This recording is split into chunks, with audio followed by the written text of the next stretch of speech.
Well, that was perfect timing. There's no pepper wing left, guys. I'm gonna take it. Go for it. Okay. I got my fill. All right, that is the auspicious beginning to the 90th session of the Roses of Red Camp. Whoa.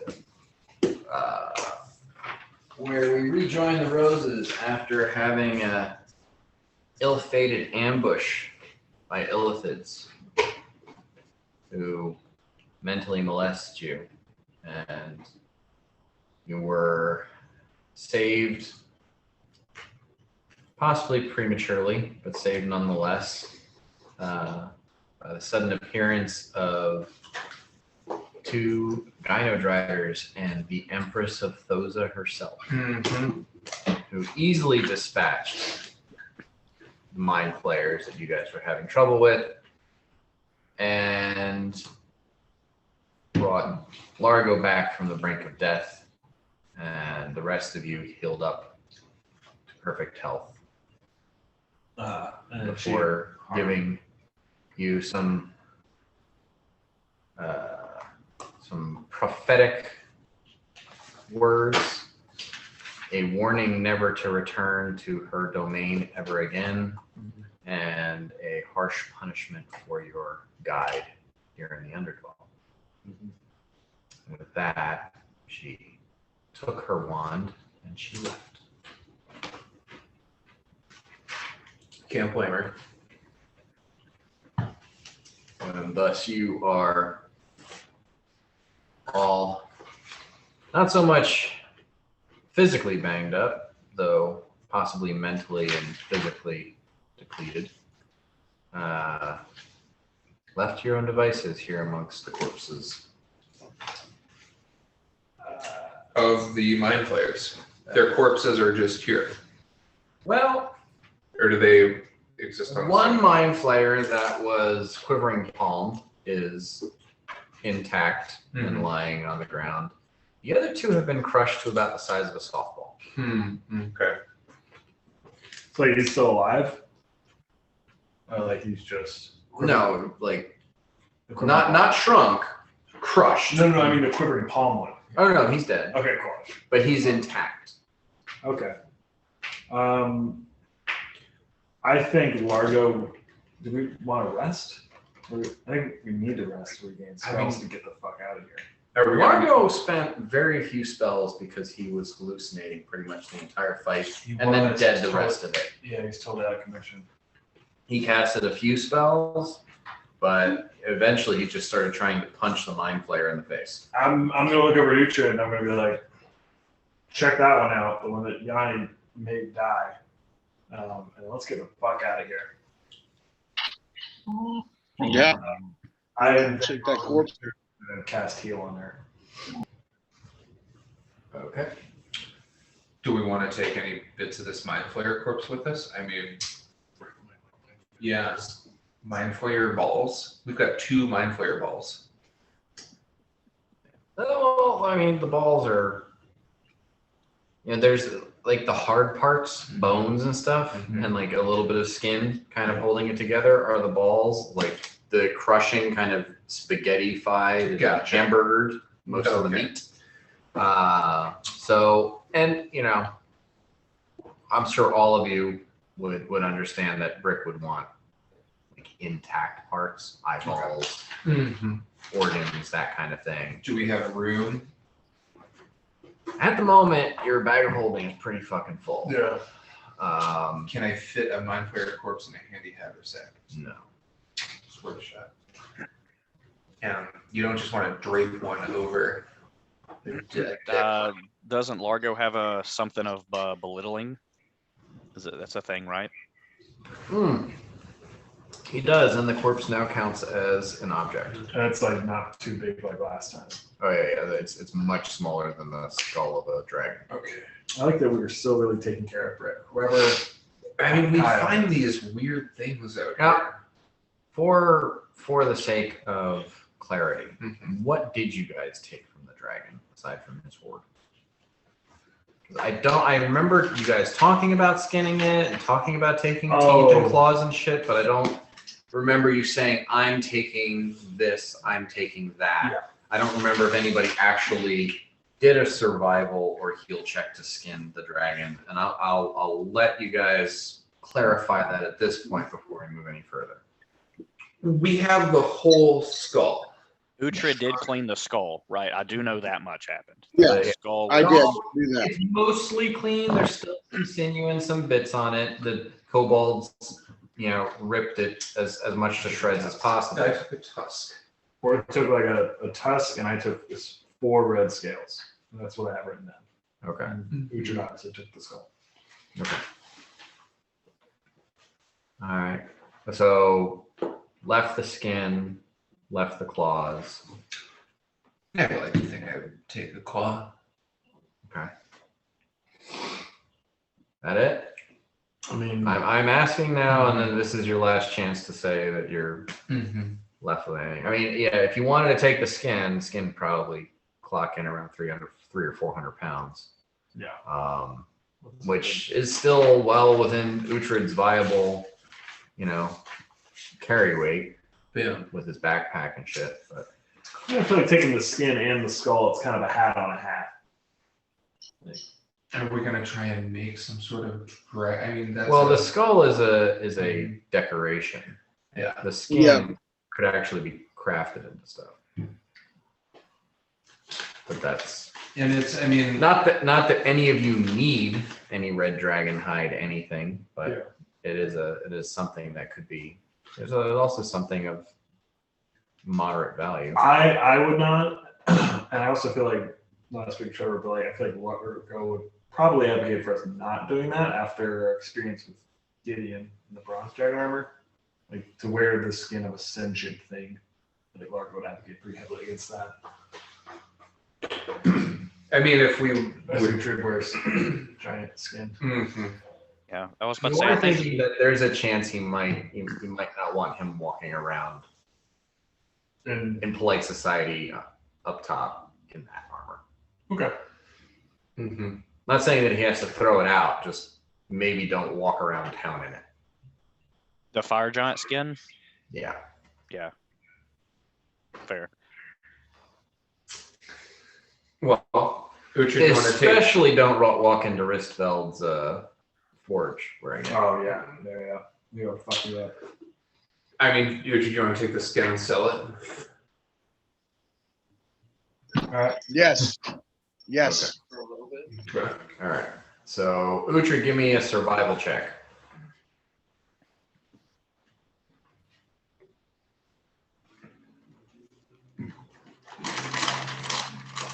I rolled a 7. Roll 7. Okay. And that is total. Yeah, that's the total. Total of a 7? Don't you have? You I don't have points anything in in. it? I don't have anything in survival. Still, you can add your wisdom modifier, whatever that is. I thought you did. Do 20 then. Oh, Not your modifier. yeah, so that would be at 9. Okay. All right. Yeah, huh. I thought you had ranks in survival. Nobody in that group has ranks in survival then, do they? Mm-mm. Actually, No rangers, just roads. Just the standard allotment of murder hobos making our way around.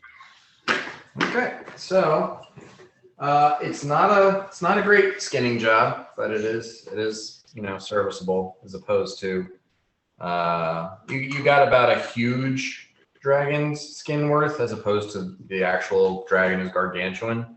So it was a bit of a sloppy job, but you got a workable hide out of it.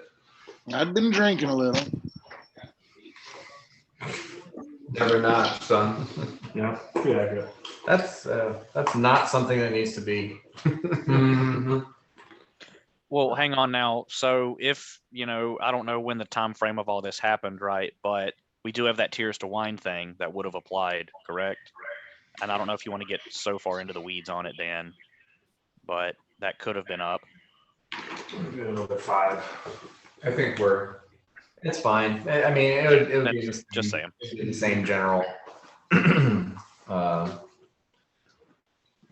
Yeah, she'd be in the same boat. Dragon. Okay, cool. Uhtred takes a huge dragon skin worth.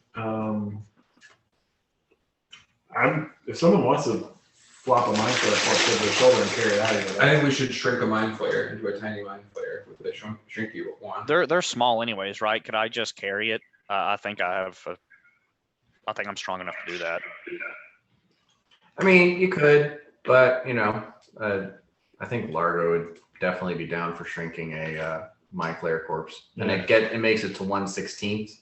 Yeah. It's its dimensions, so it turns the 4.5 foot tall mind flayer corpse into 3 inches. Very well action figure. Mm-hmm. Wonderful Lego character. So, and then at that point, he does just put it in the bag or the handy haversack. Mm-hmm. No problem. Let's get the fuck out of here. Mm-hmm. Okay. So with that, you guys are all you're basically in kind of an antechamber that opens into the skywell. Everyone give me perception checks. We were so close. We almost. Oh, nice. Do you know what time of day is it right now? It is. Relative to when we woke up.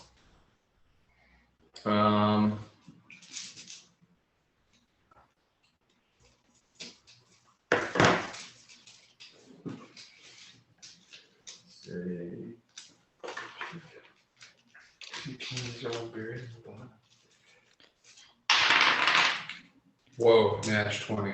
How do you like that? Damn it, Ross. I had a natural 19. You got to just one up me. Couldn't help it, man. It's just the day. Out she goes. So it's about 1 o'clock in the afternoon, 1:30 in the afternoon. But because of the pattern of the way you guys proceeded, you pretty much woke up about an hour before you ran into the about an hour before you got here. Okay, yeah. So then Tears of Wine is definitely active. That's part of our morning. Sure. List of spells. Okay, so out of 5. We're adding Tears to Wine. Okay. I just want to check in. I'm pretty sure that it's now 10. Oh, it's 10 now? Yeah. Yeah, I thought we talked about it last week. Can't remember. Because we want them. 15. Yeah. It's now 10. So they're all broken now. Yeah. So you get a +10 to any perception and wisdom checks, or intelligence and wisdom checks. Cool. So I'm coming in at a 52 for my perception. All right. I'm serious. It's gonna be fucking ridiculous. Well, It's not a trap. it's not true. Again, it's like a 61.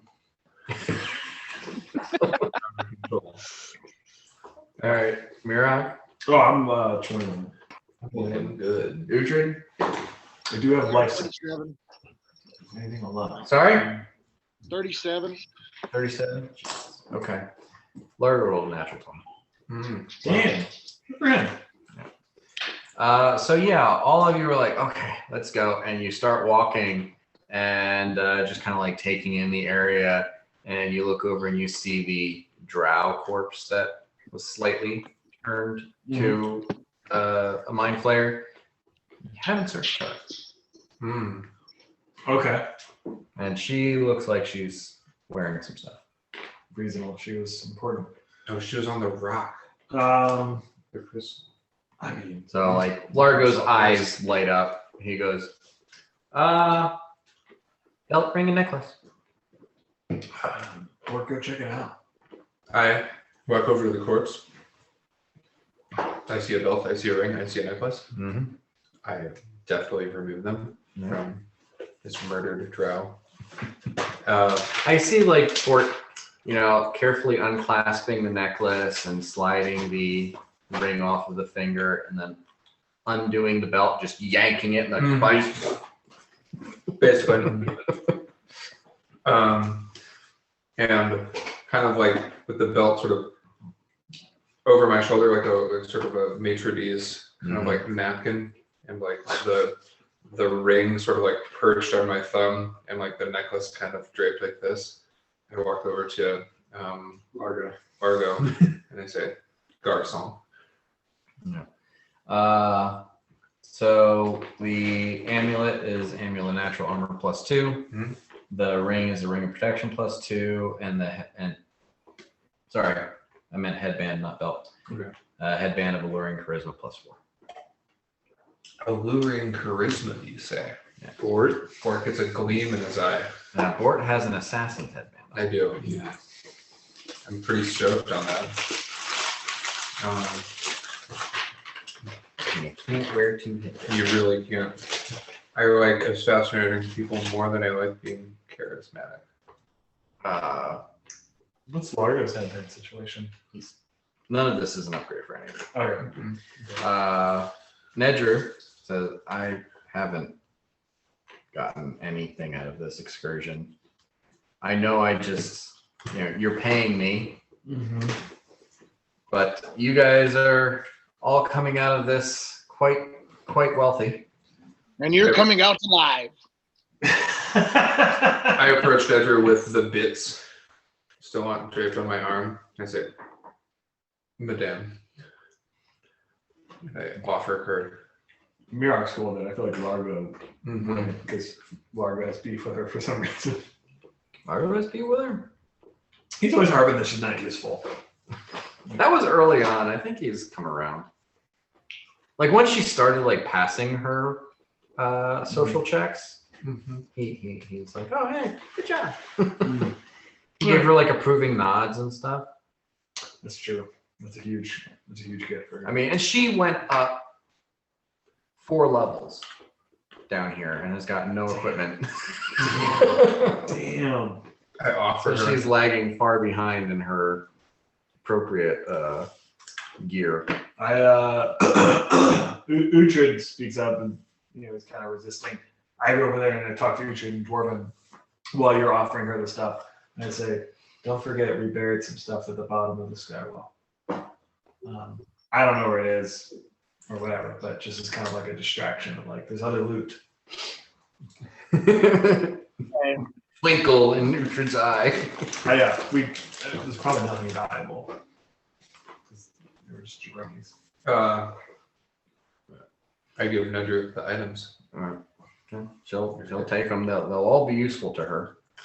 I mean, the charisma not incredibly, but it is. I mean, being that she is who she is and is trying to live on the surface, every little bit helps. What happened with the rock, the crystal, the stone that she was this dead drow woman? Turned into a crystal. Oh, that's right, the golem. crystal golem. I was there, man. I saw it. I saw the golem in Grenada. Grenada! You weren't there. You didn't see it go down all 6 hours.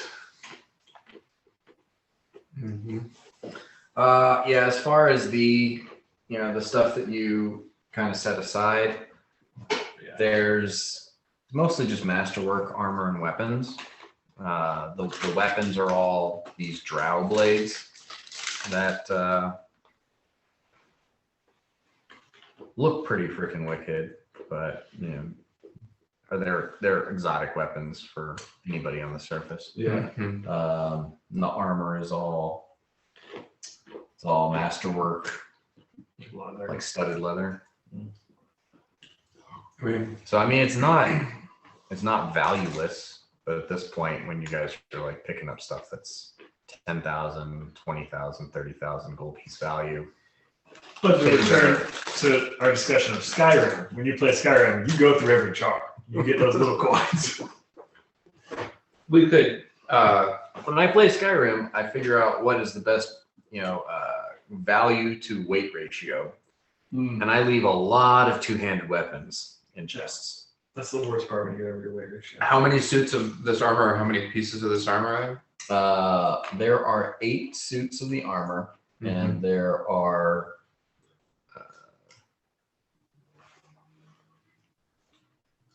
8 suits of armor, and there were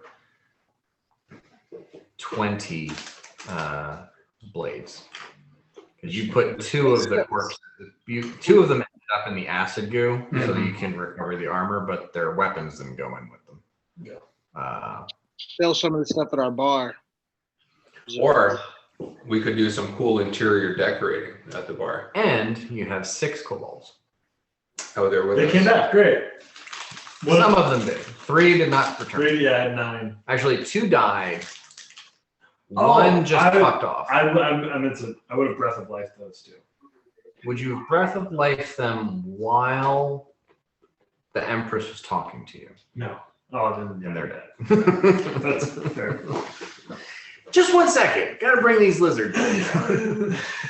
Here, No. let's take these blades and this armor, do some cool interior decorating with the dragon skull.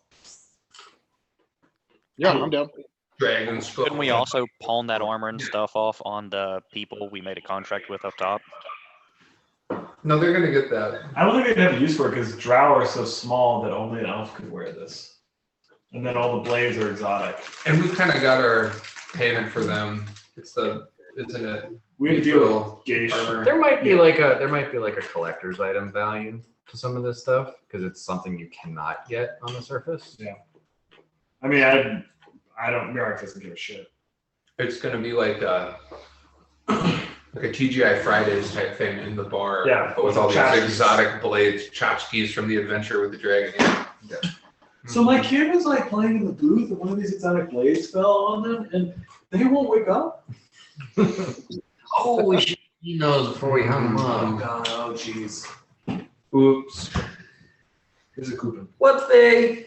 Here's a coupon. Okay. All right. 8 So, suits of armor, 20 blades.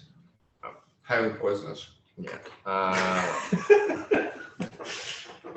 several of them do still have the poison on them.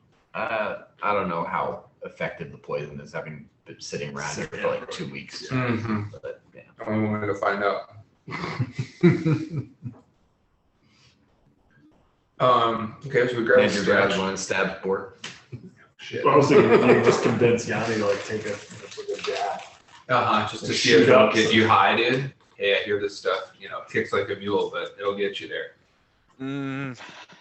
Mm. Mm. I don't want that. Okay, so Let's get the fuck out of here. Yeah. you get to the bottom of the stairwell. It's been weeks, but you can see blue sky far up above you. And after having been down here for so long, takes a little bit for you to get used to the light, that brightness that you haven't seen for quite some time. And Largo, I can take all of us. I can take 5 at a time. 1, 2, 3, 4, 5 for Ned Drew. So one person gets left behind? Okay. And Oh, The yeah. drow. Oh yeah. I tell her, I'm like, you go ahead, I'll talk to the guys. like, well, I think he has enough slots that he can come back down and collect you afterwards. But Yeah. And if it takes any length of time around alone, I'm just gonna meld it in stone and wait for him. So you're gonna stay with the drow. I'm gonna hang out with kobolds. Oh, the kobold. Mirok's kobolds, but Gotcha. Okay. So he gathers everybody together, and for the first time ever, Margot casts teleport. Oh, wow. second Dakuda. Hi, Scott.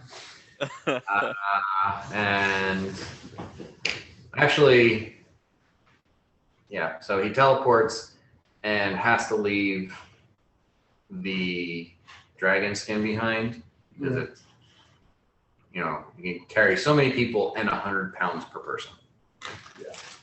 So It's not in a pack. yeah, everybody goes up Mhm. except for the dragon skin. And Dragon's children and me. what are you saying to these kobolds? Oh, I take like a knee on the dragon because I assume it's like a mound of their dad's skin. Mhm. Taking a knee on their dad's skin. Like everyone pulling close. And like the kobolds scatter around.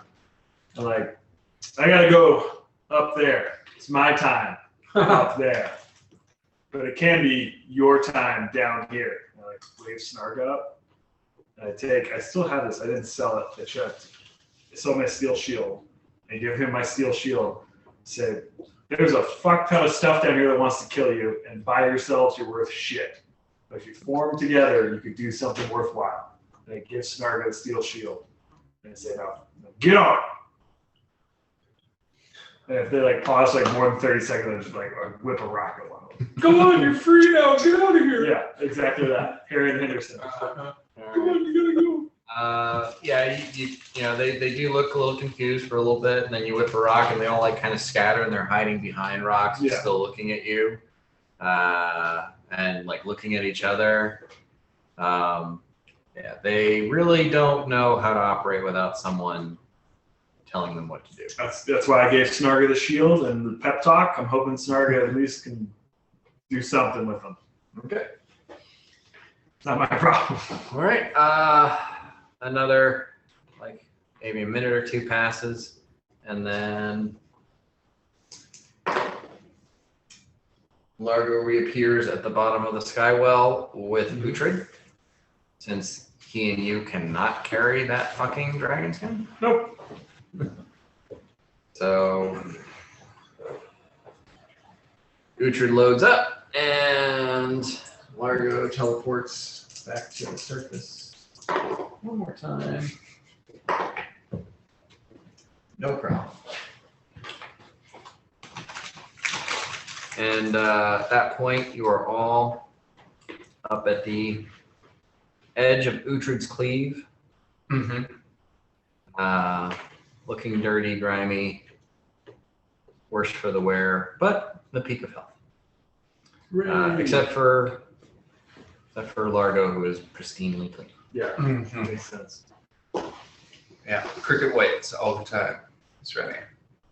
And Linus from Negation Shields comes up to greet you, and you notice that Nedru has already returned to Nira. Yes. Mm-hmm. Smart. Yeah. As Linus is approaching, we're like, we gotta call him Nira. I'm here.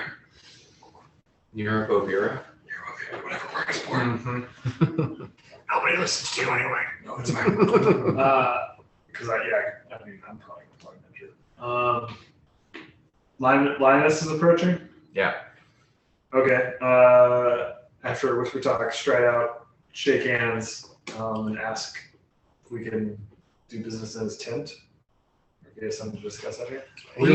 When he approaches, it's more like, "Oh, you're alive! Thank goodness you've been gone. We didn't know, what." In Mirat's mind, it's like you were waiting. You knew. Like it was that level. We've returned victorious.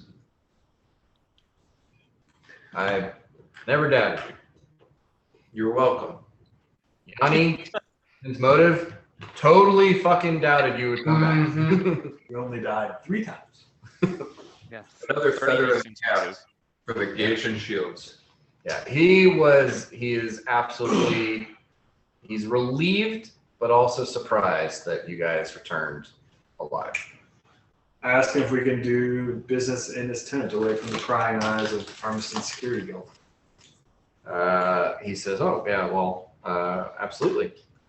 And as you guys are having that, an individual comes up and says, kind of clears his throat, and it is it's a human fellow who is kind of bookish. He looks mostly thin and not well exercised, but he does have like a punch to his belly. You just get a very sedentary, I sit at a desk all day impression from this guy. And he kind of clears his throat, and Linus, kind of cringes at his approach and says, "This is Wesley Pembroke. He's here by order of Magistrate Dimsdale in Merrick, and his job is to assess the value of anything brought out of the cleave for tax purposes." This is the guy that we're not going to tell about diamonds. This is. Are we dealing with the king?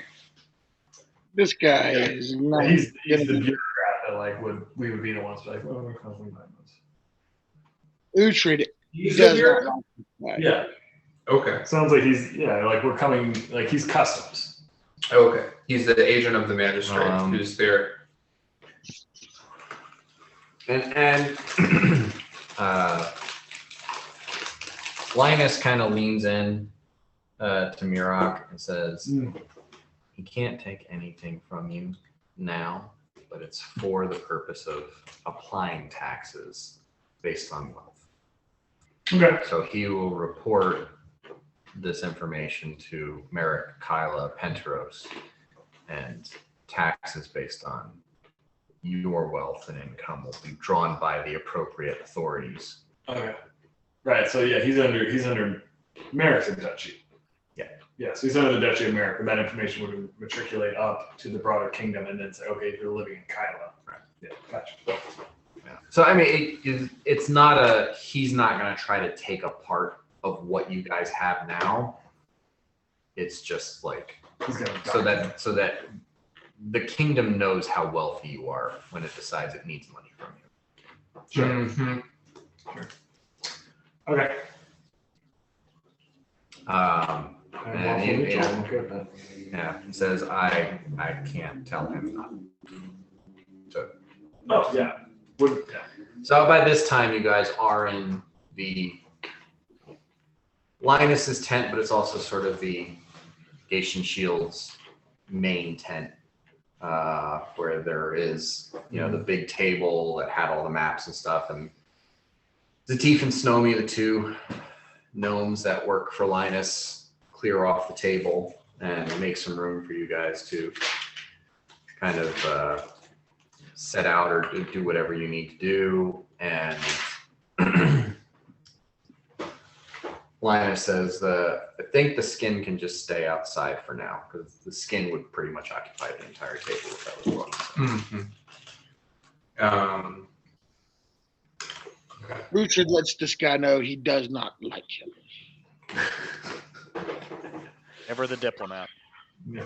Oh, he's a small business owner. Well, Master Dwarf, then you would be the first. He says extremely sarcastically.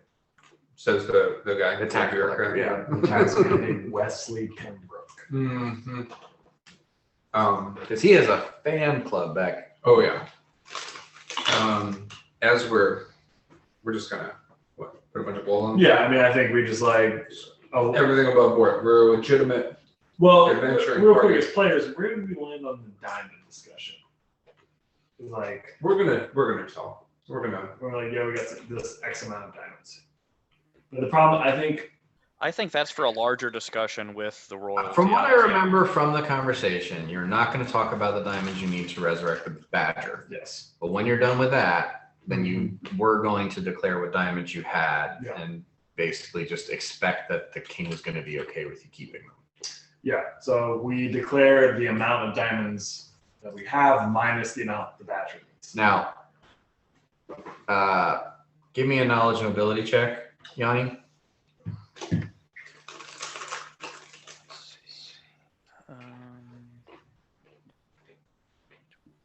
31. 31. Okay. You know that this pencil pusher is just going to assume he has the authority to take the diamonds and take them to the king. Like this is not a guy you want to tell.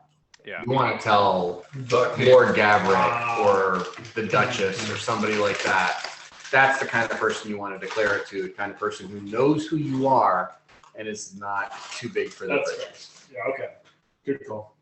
So yeah, Yanni, I assume, clues Oh yeah, I would. Mirak in on that.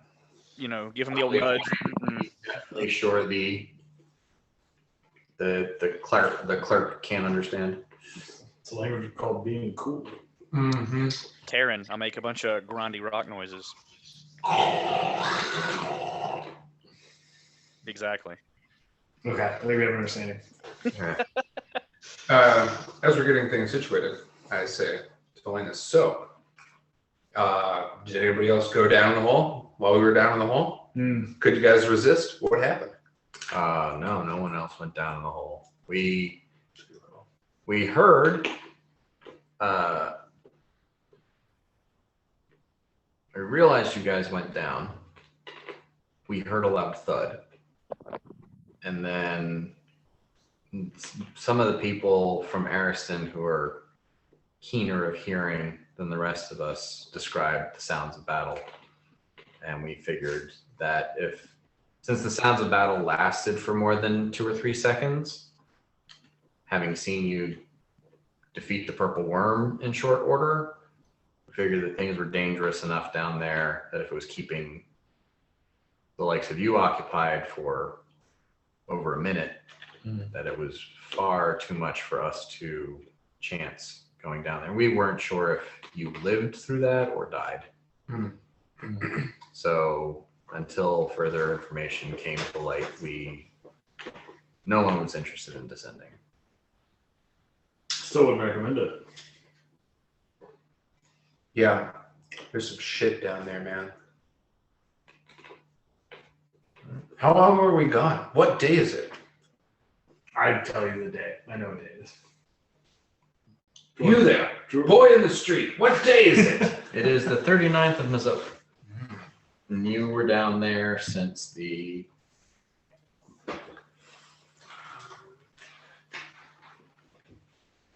since the 20th. So you've been down there for almost 3 weeks. Wow. Some shit. Not the best way to spend upward of 3 weeks. Okay. Well, just you sit tight, Linus, because you're going to have to declare some taxable income as well. You're getting paid. Don't worry. We didn't come back empty-handed. So the two gnomes, Zatif and Snowy, are standing there, and they pull out like lead pencils and clipboards, and are ready to tally things as you guys describe what you have liberated from the underdwell. And aside from the diamonds, is there anything you're not going to talk about? Anything you're not going to? I mean, is there anything we would know might be gauche? I mean, there's a giant heaping pile of dragon skin outside. The only Don't thing, have the drow hand. Oh, the rings, right? I'm not gonna. the rings might be something that you don't necessarily, since they are an artifact, it's just something that maybe you don't want. Don't describe exactly what they are. Just like, yeah, +5 AC rings. Yeah, you might want to describe them as rings of protection +5 as opposed to the artifact of the god Delic, who blah blah blah blah blah. Yeah.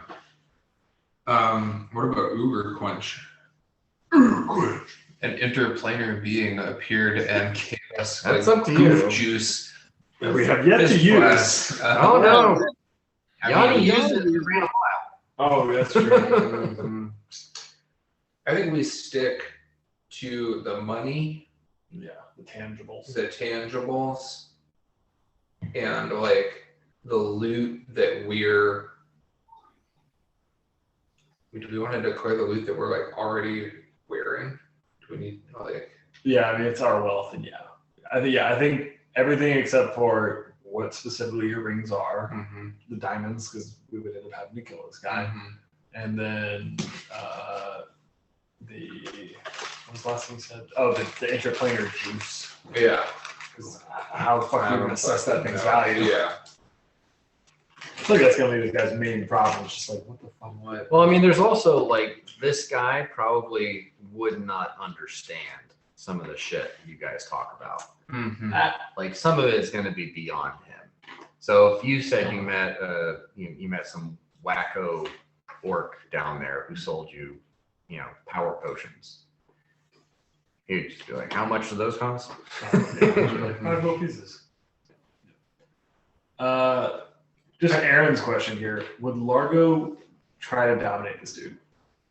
I was thinking the same thing. Yeah, I was just curious. It's just one guy. All right, cool. I mean, our plan was to like shoot straight with this wealth anyway, and deal out Linus his fair share, and like it's cool to keep this above board as long as we're discreet with the few things. Yeah, that's much stuff. Okay, cool. And yeah, I mean, this guy is not here for you guys. Mhm. He's here for the Harrison Security and Protections Guild and the Gation Shields and any other organization that's trying to make wealth out of this expedition.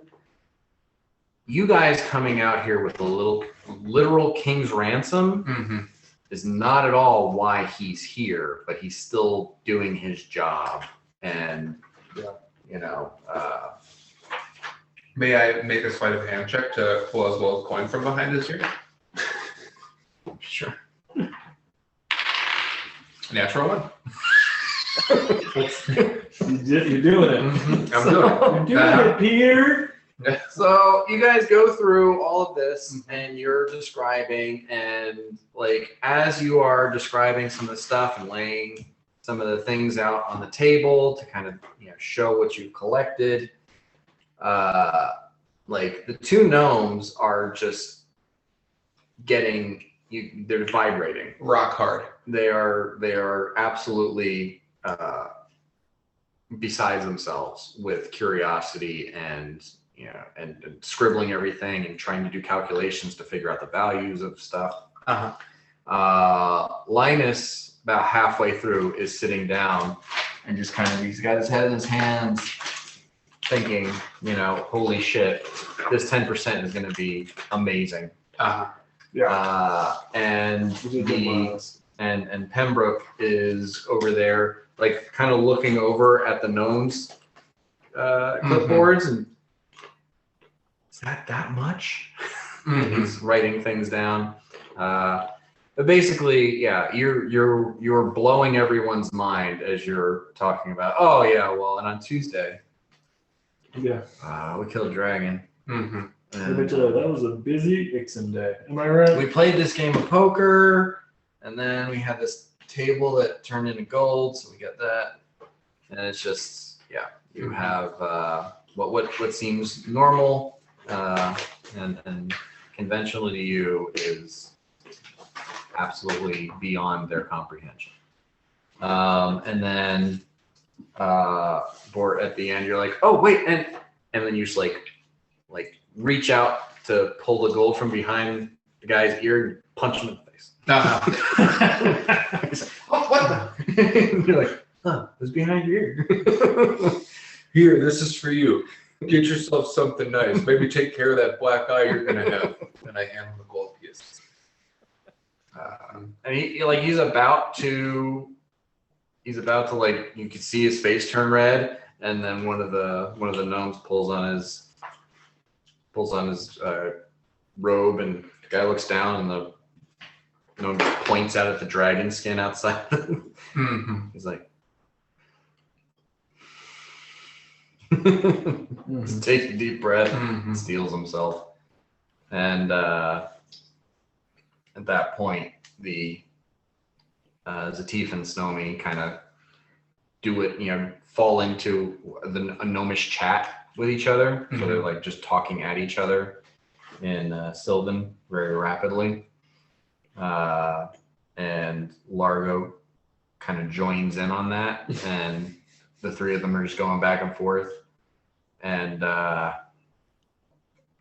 after about 5 minutes of that, they come away and say, Well, by our calculations, it's about 300,000 gold worth of acquisition.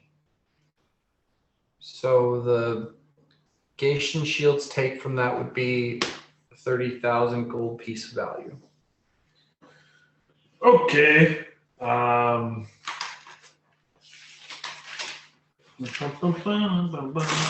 the mithril full plate, that's going to be 28.5. The mithril full plate and the mithril tower shield together would be 28.5. Right, so we need to find another 1.5. 2.5. 2.5, thank you. Which would be almost exactly the amount of silver you have. Straight. Correct. Was it? Or you could put in the copper, and I think that would take 2,000 of the silver out. So instead of giving them all your silver, you give them all your copper and almost all your silver, and still have 2,000 silver left. I mean, I think we're going to money change it at the end, so I don't think it really matters. We can just do silver. Does that sound good to everyone? Yeah, it's great. It's pay the man. Construct. Yanni yells over all this minutiae, worry. What's your new worry? What are you on? Money is a construct. Whatever. Money's a construct. Exactly. You're a monk. Then Uhtred, I point behind you and I go, God, she's got a pair of tits. And I point over there and I'm going to roll a bluff check. Sweet. Natural one. It's a natural one. I go, So God. So for you, that's like what, an 8? Yeah, I think so. Am I getting an ad from the Tears to You Wine? get a minus. Oh yeah, you still have the 2. Are you distracted So that's by back the up to 18 mention then, right? What's a Christmas? The bluff. of the potential Right. of breasts? So it's minus 10 Yeah. plus Jeez. your plus 10. Oh, Yeah. So yeah, be minus 10. So it's 12. All right. Uhtred, roll sense motive check. Everyone's watching. That was 13 on the die. Okay, so he doesn't believe you know what? you. You don't believe me, but I did send this woman behind you with great boobs. Still not believing me? Do you look? Yeah, I would look. Yeah, that's what I thought. While he's looking, I give them the silver coin purse and gesture to the mithril full plate and shield as their payment. Okay. So Pretty good. Yeah. Even if you go and like, ooh, I would know what that means. Yeah. Yeah, exactly. And you're not going to just like, but what if?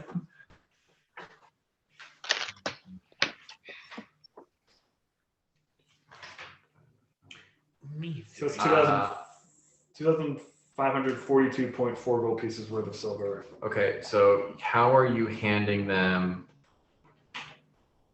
230 pounds of silver?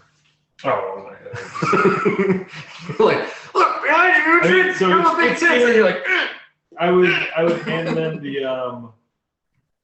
the bag of holding, toss in the bag of holding, and I'd say sort out the silver, just the silver. And then I would point back at Uhtred and I'd be like, or he'll handle you. Yeah. All right. So yeah, and that takes like almost an hour for them. Are they serving us libations and victuals while we're going through this? Does the Gatian Shield Yeah, still where's our its ale? And excellent hosting reputation of? I mean, they can't like provide a feast or anything. They've got more hors d'oeuvres?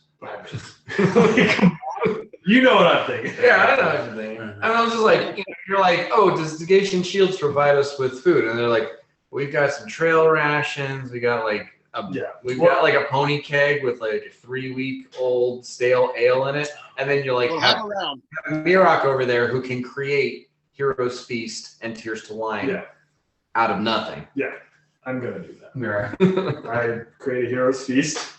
Well, first I stone shape a table, a nice long table. And then I create a hero's feast because I don't think the table's included. And then I ask if they have any barrels.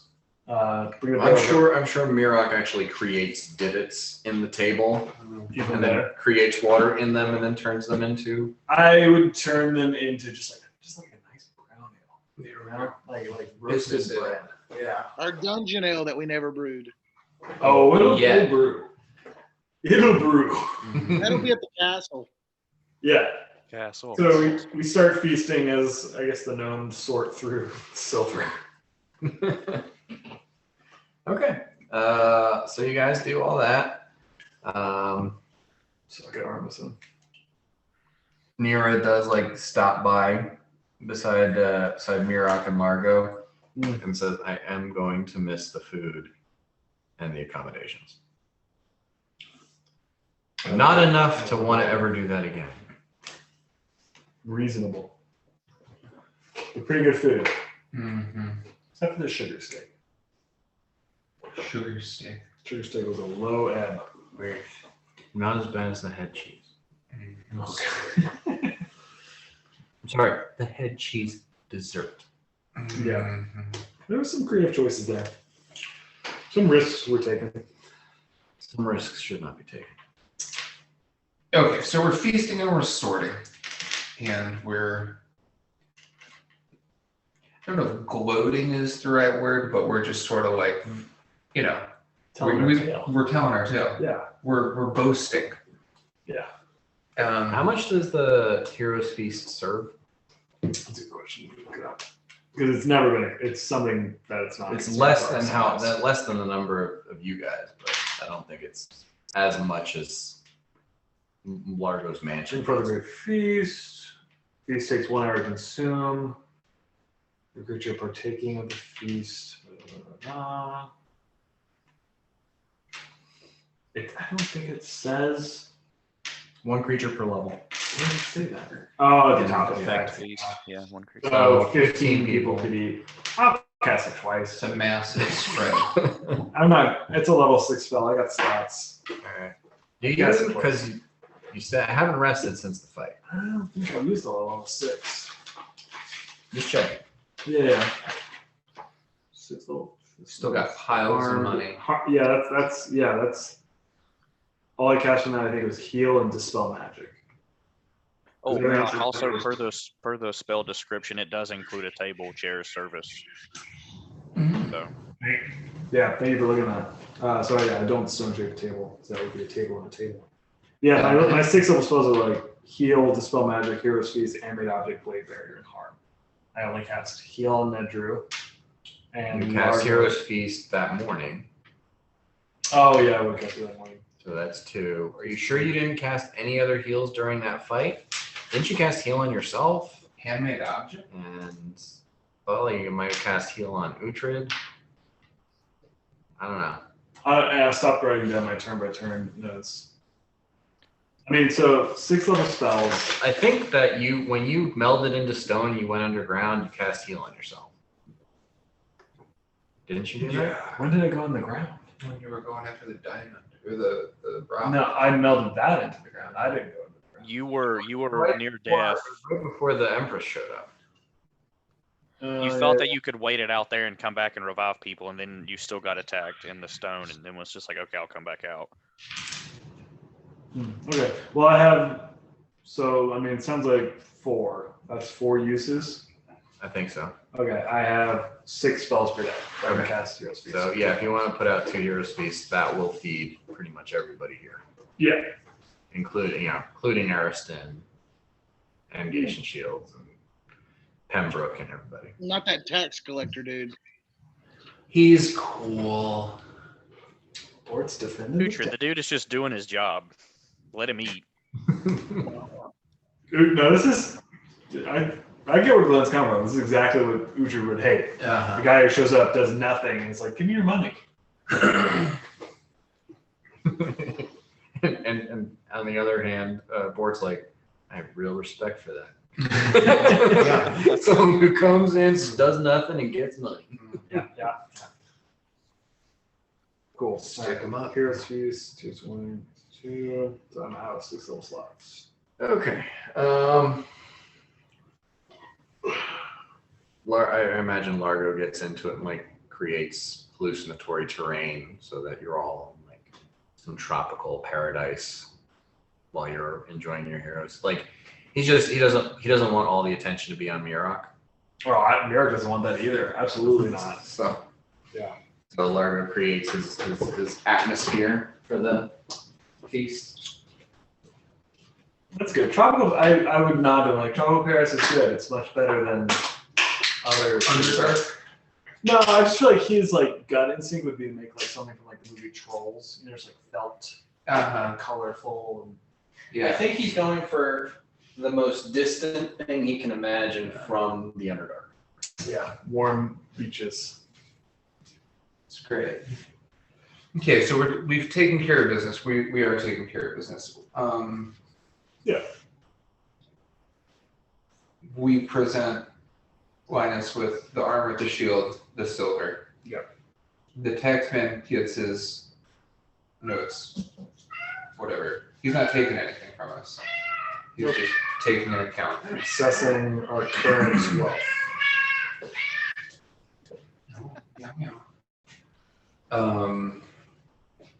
Taxman needs her cut. Mm-hmm. No. Is our are we gonna hang out, or is our intention to return to Our only obligation. the Badger? Well, there's the Badger, and then there's also we gotta meet your boy Armin at a Mhm. warehouse Yeah. in Kylo. In Kylo. That's Yeah. like a month out, though, isn't it? That he's going to take a while. Flat. Yeah, I think it was like 4 or 5 weeks. But granted, that was probably at least like A week ago. yeah, about a week ago. So you're closer to that date, but you're still nowhere near Mm-hmm. Yeah, I mean, so that's really the only thing. And then I would I wouldn't discuss this at the table. You're no longer a werebear. No. Is anyone else at risk of becoming a werebear? Or did we already? nip that in? it all. You covered it all? Okay. Okay, cool.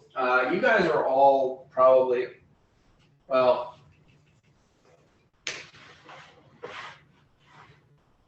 I would say Largo might, when stuff starts getting shared, he might telepathic bond all of you. Yeah. So that you could be telling them what you found while at the same time discussing what you want to share. That was my only concern, just because So you're all telepathically bonded. 2 weeks, if someone was werebeared, it would become a bear. Gotcha. So since we're telepathically bonded, I would say to the group in that, okay, there's definitely something wrong with me. Ever since the card game, all I want to do is chaotic drugs. That hasn't dissipated. It's still here. It's still there. I am going to get myself or us killed if something isn't done about it. Also, Bort, do you have any drugs? I'm gonna, Yanni, it's gonna be okay, man. We're gonna get through this. And you know what? I do have some drugs, and I'm prepared to share them with you right now. I say this in my mind, and as we're feasting and divvying up, I fire up some drugs, some smokable drugs.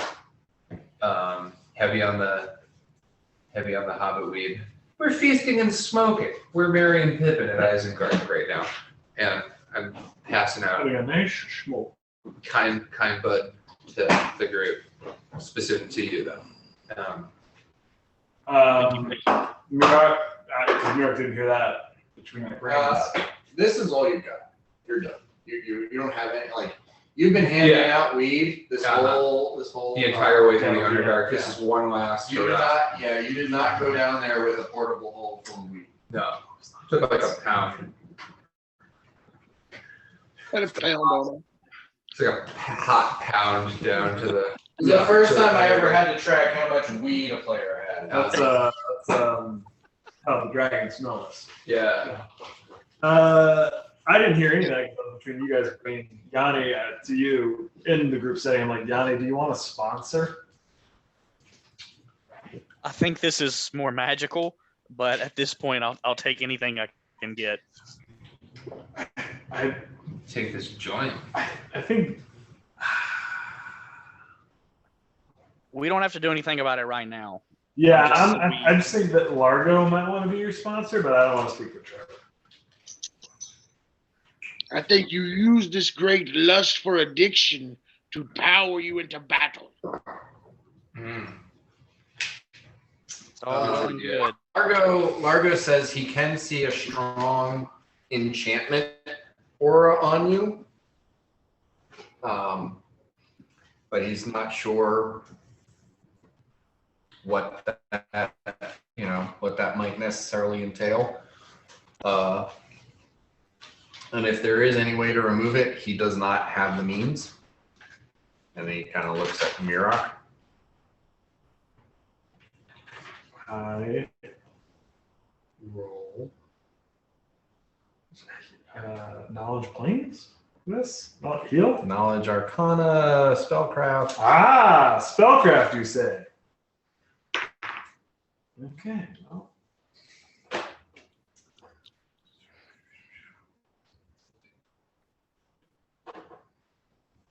Okay. 25. 25. Very low. You have Detect Magic too, right? Yep. Okay. So you detect magic on Yanni and get a feel for what's going on here, and it's definitely more powerful than any that you've seen, but you have been under a very similar effect many moons ago. It was a Gideon cast a Gaius on you When did he do that? to make sure that you didn't talk about the secret passage Uh, into the castle. uh. So yeah, basically there's something that is compelling Yanni to act the way he acts. And while this is a significantly more powerful version, you're not, you think it's possible that you could remove it. Yanni, see me in my tent later. Been going at it a little bit. Office hours. What's that? Power of drugs compel you. Power of drugs compel you.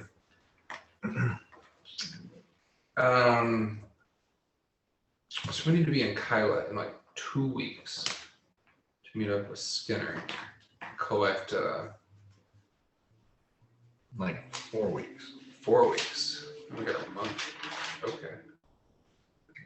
I think he said 5 weeks. Yeah. Gotcha. Yeah, it's been about a week. Tell me. And it's a give or take thing, you know. Mhm. You know exactly how long it's going to take him. How far is Kyla from Utrecht's Cliff? Largo says 1 spell. Yeah. I mean, okay, big shot. Yeah. Give this guy a teleporter. It's just Like maybe 8 to 10 days, okay. depending on weather and whatnot. Cool. Is there a halfling community between here and there? Ardale, baby. Fardale, yeah. Fardale is south of Senton. That's like the only major. It's the only major Trying to get some halfling weed. community Yeah. on the island, and that it's definitely the largest halfling community on the island. There was There are probably a couple of other small. There was that dude in the war that you were smoking up a bunch. It wasn't the mayor of Fardale. Todd? No. Gavin. No, Gavin. dude. Gavin. Uh-huh. Yeah, Bro, it was a something real like that. scooter name, like Uh-huh. Gavin. Yeah. Dude, they were all chill buddies. There was Trent and Trey. And Yeah, I think- Gavin and If you want that, I would be. I named Fardale. them after like 90s rock stars. yeah. Yeah, It's great. like, yeah. Gavin's a dude you'd smoke weed in a garage with for sure. Uh-huh.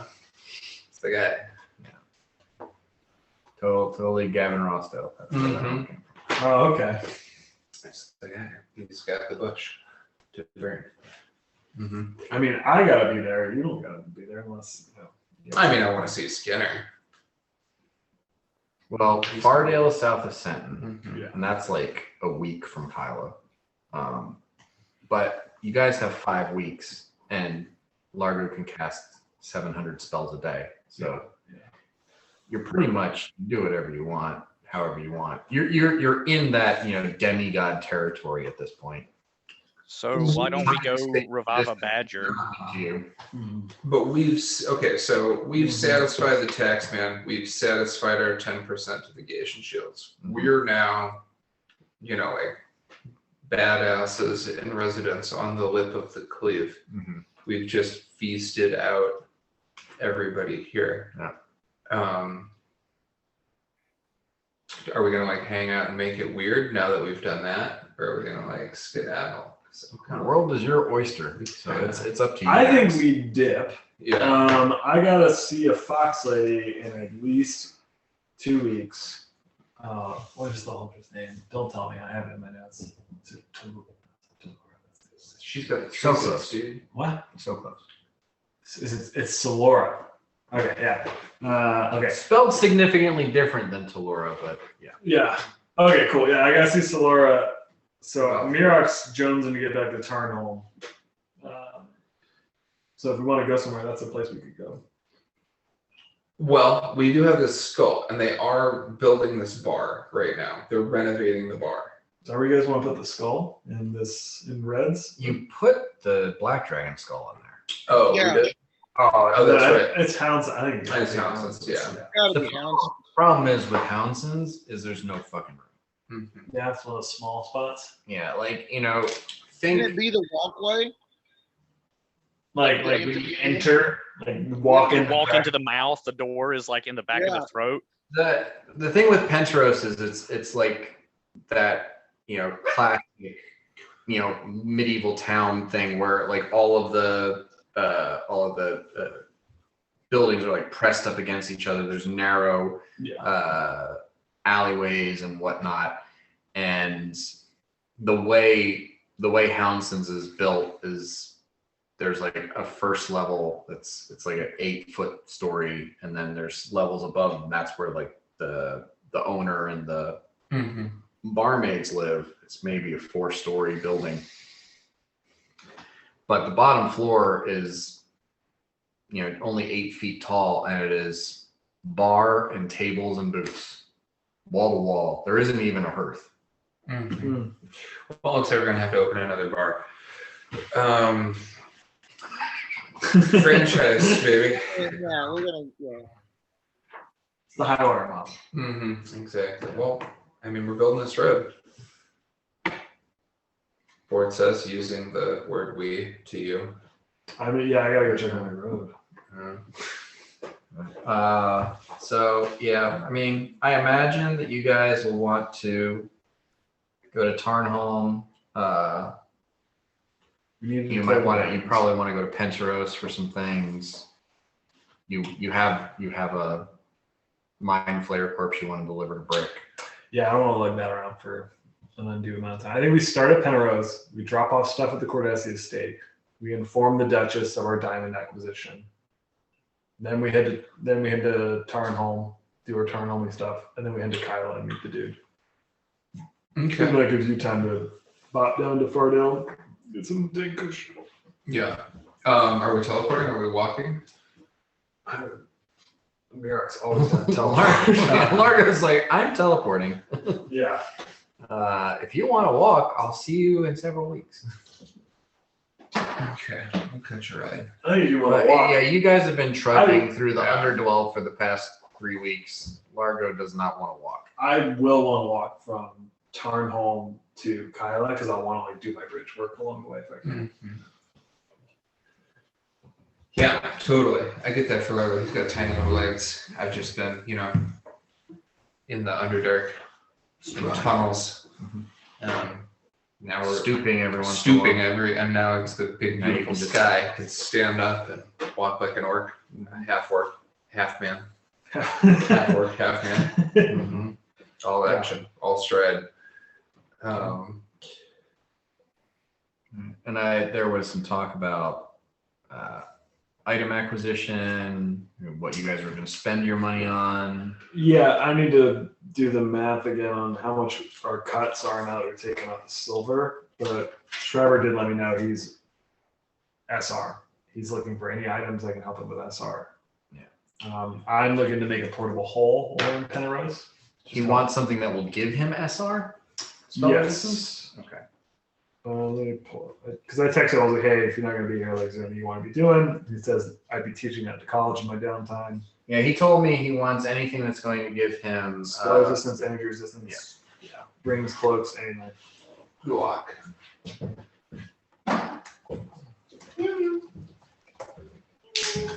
And then I think I was going to make a portable hole, and that was all on the workbench. Okay. Oh, mess. Come up. I think there was some talk of getting a Goggles cloak of of dark resistance for somebody. I think it was goggles of dark vision. Oh yeah, you have to hand your goggles of dark vision back to Linus. Those were Okey-doke. Yeah. I feel like with a good charisma check, you can just be like, hey, I'm just going to take these. Is that cool? Because we just dumped like a ton of shit on his doorstep. Well, he's a human, so Yeah. He's going to walk. like yeah, that shit's really nice, but he kind of needs those. Right. Even though we parked like a Bugatti in his front lawn, he's like, I'm going to need the lawnmower back. Bugatti won't mow the lawn. Yeah. Fair enough. Fair enough. All right. So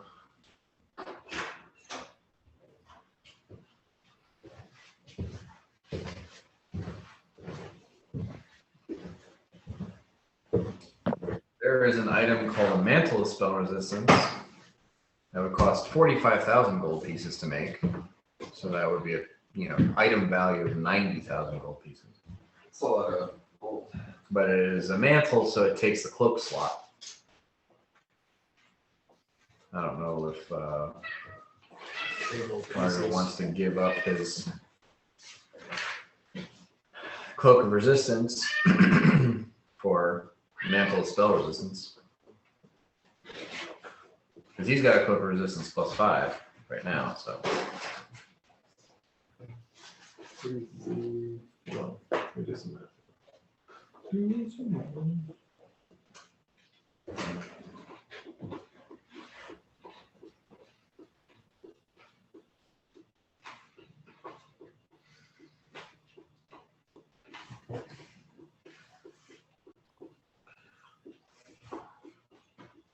Okay, so everyone's individual cut from the coins alone should now be 6,560 gold pieces.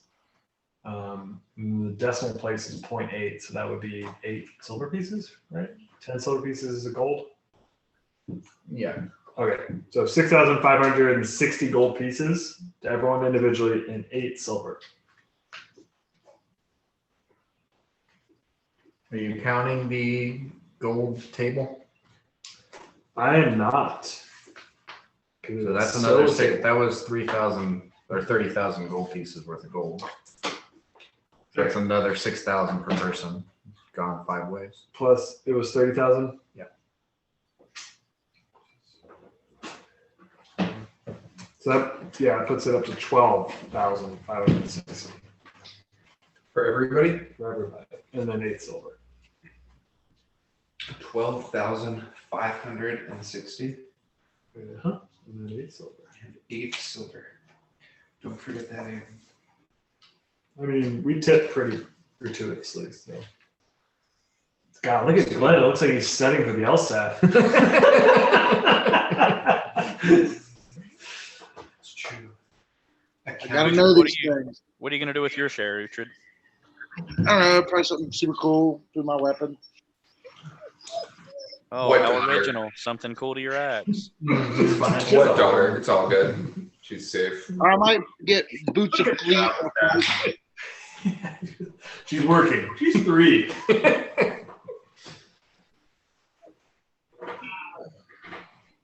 Uhtred's gonna show all this money to his daughter and say, "Look, all this could be yours one day if you get off your lazy ass and get a job."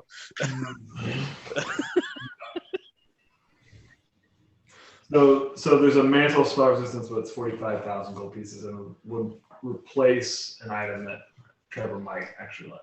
Right, and I mean, you can always add another effect to a magic item, but then that added effect costs 1.5 times its normal value. So if he wanted to add it to his Cloak of Resistance, instead of spending 45,000 gold pieces to create it, he would have to spend 67.2 thousand gold pieces. So it would be, So it would be all of the coins from the party to add it. Yeah, basically. And how much does it add for SR? 21. That's significant. Okay. All right. It is, but consider what the caster level of the things that you're going to be fighting is. So it's kind of like, is it just, hey, you're likely to fail by less situation? Well, it's spell resistance. So in order to cast a spell on him, they would have to do a caster level check and get higher than 21. Mm-hmm. So if they're the same level as you, if they're 15, then they succeed on a 6. Yeah. So they're gonna, yeah. We're fighting things that are much stronger than us. But I mean, it is a check they have to make versus not. But I mean, still. it's basically you could kind of assume that 1 out of 4 spells are just going to fizzle if they target him. Yeah. Okay. But is 1 out of 4 spells worth 67,000 gold? Yeah. Not my goal. Not my goal, not my problem. Well, Hey, it's Dan, not how worth much it. would it cost to make goggles, but not of dark vision, but of like see invisible shit? Is that like a thing? And yeah, Be about the same as the dark vision. the invisibility boost, all right. I can crunch the numbers on that if you guys want to throw out some other ideas. And Because I mean, that was a major problem in the Mind Flayer fight, was we just couldn't fucking see greater invisibility. I want to take this Mind Flayer corpse down to Brick and say, hey, what's up? Dude. What's up with this guy's mind? For like gameplay, do we want to say like we've now teleported to Penteros and we're at the Cordessia state and we're kind of just Sure. openly talking and Yeah. dropping corpses left and right. Uh-huh. Pulling out corpses, pulling out bits of corpses, little interesting things we cut off of. Yeah. What do you Yeah, got? I just had a thought. Don't do that. No, this one's not about drugs, Okay.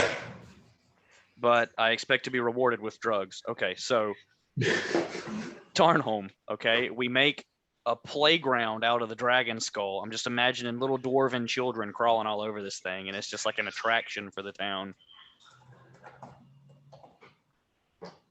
Yanni, I'm gonna shoot you straight, man. I like the idea, but having the pitch come from a cracked out monk, we're gonna have like a play place. There's teeth. It's all teeth. The whole slide is just teeth. Razor sharp dragon teeth. I like the idea of it. I like the idea of dwarven children in Tarnholm, but I don't own the skull. It's Uhtred's skull. Every piece of dragon material we have is Uhtred giving it to us. Yeah, I don't care for children playing on my dragons. I want people. Well, I really don't care. I just want people to know it's mine. We'll name the park after you. It'll be Hounson's Park for kids that want to get good at athletically crawling on dragon heads. And do other stuff good too. What is this, a park for ants? I mean, honestly, if Uhtred wants people to know it's his skull, we can just bop back over to Uhtred's cleave and just prop that thing up on top of the monument. Just a little, like, epilogue. He's back. Oh, that's cool. All right. So to answer Yanni's question, there's a couple of options. You could make goggles that just grant see invisibility. This is the way the dark vision goggles grant the dark vision. Those would be 9,000 gold pieces to make, or 18,000 to buy. There is a cheaper option called lenses of situational sight. They are only 5,000 gold pieces to buy, or 2,500 gold pieces to make, and they They're basically like glasses that have multiple lenses that you can flip up and down. Wearing the green lenses grants detect magic. Okay. Wearing the pink lenses grants see invisibility, and wearing the purple lenses grants dark vision. And you can use the glasses for 10 minutes per day in 1 minute increments in whichever vision you want to use. I mean, I think that's the move. 2 minutes per day, that's ample for a battle. You just I mean, it's great for the see invisible and the arc and the detect magic. You kind of want dark vision constantly. Yeah. Like 10 minutes of dark vision per day Yeah. is less useful. I mean, I'm just looking at it from he wants see invisibility. Yeah. That's what you want in a fight. And then dark vision, you can't use it all the There's time. a scroll for that. There's a potion for that. We can figure out. Yeah, and detect how to magic, strip he's it. never going to use that one. So like functionally it does the same thing. Why not? I mean, and there's some wiggle room for if you wanted to do goggles that had dark vision but have like a flip down lens that grant see invisibility for 10 minutes. You could do that, and it would just bump up the standard dark vision goggles, which cost $12,000 to buy, $6,000 to make, and it would just bump those up to $15,000 to buy and $7.5 to make. That's a pretty good deal too. So, I mean, for the rest of you, the lenses of situational sight might be more than ample because you all have dark vision or low light vision. But for Yanni, dark vision might be worth having a dedicated item that always works. But those are your options. Cool. Yeah, I mean, that's Yannick's call. Merrick can sense anything alive. So he's absolutely not. He's like, I don't need that. And you're not into seeing. I've transcended my own eyeballs. Yeah. A dwarf's got to know his limitations. Dwarf's got to know his limitations. Exactly. Okay. Well, Johnny's call. Well, I don't have the funds for the pimped out dark vision goggles. So You have the funds for lens of situational sight for sure if we make them. Well, I mean, if you make the dark vision goggles with the see and viz, that's only $7,000. That's true. Yeah, you have 12. I keep thinking. yeah, you had to make them. Yeah, I was just going off the buy price. Between Miroc, Largo, We can- Brick, and Dakuda, you guys can probably sort that out. Yeah. Oh yeah. While we're here, I'm asking Largo to send Dakota so he comes here. Yeah, I think that's how I'm gonna spend a good chunk of my gold, assuming I can, meth-headedly describe what I want to the people making it. You want the dark vision, and then you can activate it and get 10 minutes of see invisibility that can be spent in 1 minute increments. Yeah. Cost 7.5. All right, so Yanni wants goggles of dark vision plus. Oh, there's a puffles. Cool. And that is 7,500 gold pieces to make. You wanted the portable hole. Yeah. Which is 10,000 gold pieces to make. Yep. It's my portable hole. Utrits? It's my portable hole. Mirax. It's mine. Mirax hole. Put the bodies in the hole. Stay away from Mirax hole. Mm-hmm. It's his. Put the boy in the hole. All right. So, is there anything on Bort's agenda as far as? I would like to take this Mind Flayer corpse to Brick and just have a nice chat with our Blood Witch. Like, you ever seen one of these before, man? So you guys go back to the Cordesi estate. Yeah. And you get there, kind of everything seems as normal. You head downstairs to go speak to Brick, and Brick has company. What? You go down there, and their Brick is down there with this woman with like long, sort of wild black hair. And she, you come downstairs, and the two of them turn up to look at you. You instantly recognize her. This is Francesca from inside the book. You plane shifted her to the prime material plane. I plane shifted her? You plane shifted the witch. Whatever, yeah. Oh, yes. The energy, like the thing. Okay.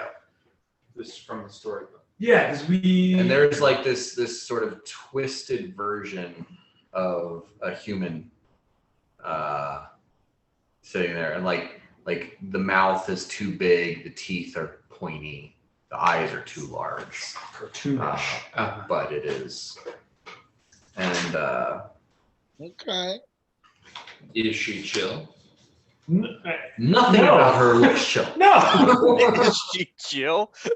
Last time we She's saw her, we were like, pretty she's chill. like, she's like literally like, How or for Brick you was? guys. Yeah. Yeah, Brick would, of course, hang out there. Uh-huh.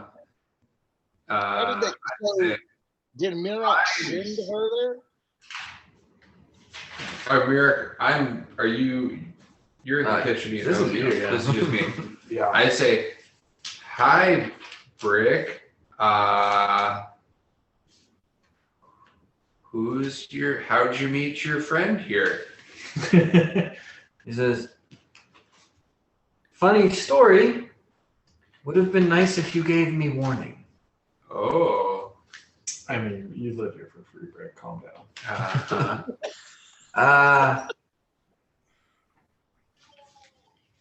Cheska showed up and said that she was friends of yours and offered us apples. I'll bet she And did. they were poisoned. I'll bet they were. That sounds Bird is immune to poison, so he was fine. And I recognized the taste of this particular poison, so I spat it out. Then we were about to get into a fight, and then we started talking. And, well, she lives here now. Are you guys like a thing?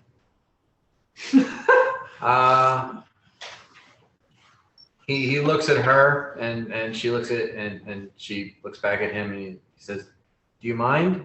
She goes, fine. And he like lifts up her dress, and there's just nothing. It's like a Ken doll down there. And she's like, she's kind of a thing. Oh, okay. Well, I'm still me. Oh, okay. What does he mean by she's kind of a thing? Like, She's like a paper book creature. so he's just like, you're made me, real. stay near me, and I'm gonna Mhm. observe. Well, no, he asked, are they you a guys a thing? thing? Are they and he's like, no. He's like, no, she's a thing. She is Gotcha, a, gotcha, yeah, gotcha. she's like technically alive, but kind of not. She should not be. Mm-hmm.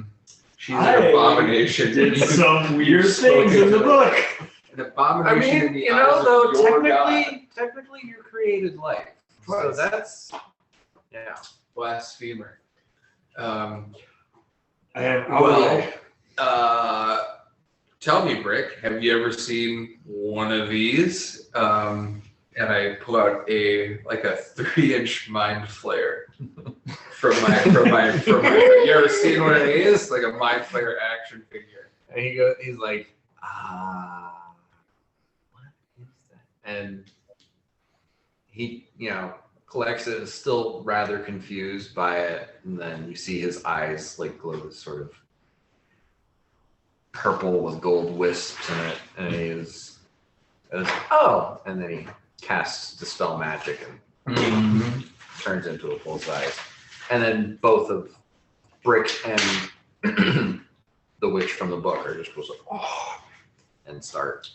And then they start talking about, which parts should be harvested first, which need to be preserved, and they just like completely ignore that you exist at that point. smile lovingly at these two just monsters that live in our basement, and whistle a happy tune as I head back up, turn on my heel like smartly, and do like one of these like Jane and Michael Banks from Mary Poppins and walk back upstairs, like feeling very satisfied. I'll come back and check on that later. I'm leaving my study and I walk past and go, oh, hey, Bort. Well, hey, Murak. I just keep walking. Uh, I don't ever fucking go down. Well, I gotta go down there for the workbench. You're gonna find out. I don't say shit about the witch. Yeah, okay. The witch's assistant. All right. The second witch in our basement. Mm-hmm. Took me a while to figure out what happened to her. Yeah, I don't like was- this. Yeah, because like she was possessing her, and we casted plane shift on her, and her body remained, but the thing was gone, and we were just like, eh. Guess it So worked. where did she like appear in the prime material plane? The library. Like Ghostbusters, like opening out. Like far. She wasn't nearby. She was out somewhere in the Antholon Empire. Mm-hmm. And she just like had some connection to us and like knew like Cordesia State. I mean, like, there was a narrative to the story book, so she knew you were the roses are red. She knew your names. She like had knowledge of you because the story demanded that she know about you, and she was what the story demanded. Okay. So she asked around and found out where you lived, and Now she lives here. because you pushed her out during the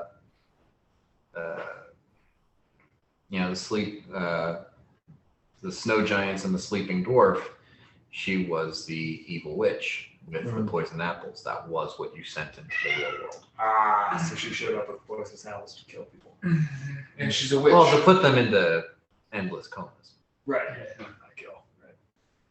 Cool. Yeah. I just got plane shifts and I use it a lot in this section. Good stroke. Just slap So that. just I feel like I need to ask a question. There's not like a bowl of apples just sitting somewhere in the Cordesia estate. I trusted Brick disposed of them. I think Bird just eating them. disposed. He just ate them all. Berg started putting them in his own oatmeal. Yeah. It's great. It's great that he's a mutant. And I mean, she showed up a little while ago, so all the apples are gone.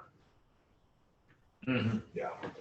I was just imagining, like, if Yanni was just walking past a bowl of apples, he would just grab one, not even thinking, and boom, endless coma.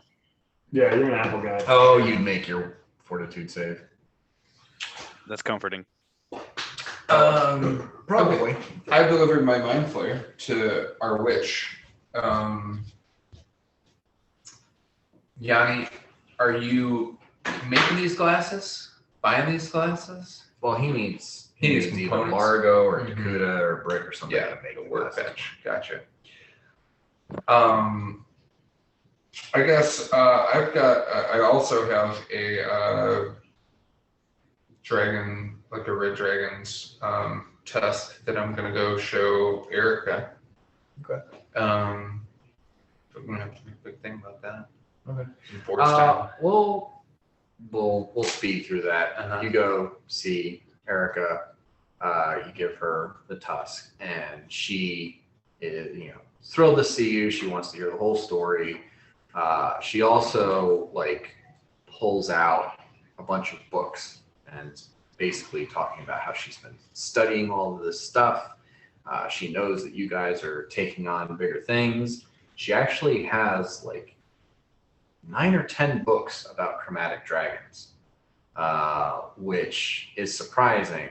She said, she couldn't get them from Marcotte. She had to order them from Kyla and other places. Oh, well. But she actually seems to have quite the library on chromatic dragon stuff, and some other monster manual, lore and whatnot. But she seems to be making a concerted effort to be someone that you guys could hit up for information on your adventures. Okay. So Visiting Erica. Yeah. Erica's So- cool. Oh, yeah. Well, I mean, So, she's getting yeah. cooler. She is. so then I was just telling She's a Bort resource. that every time you've gone to Marcotte for information about chromatic dragons? Nothing.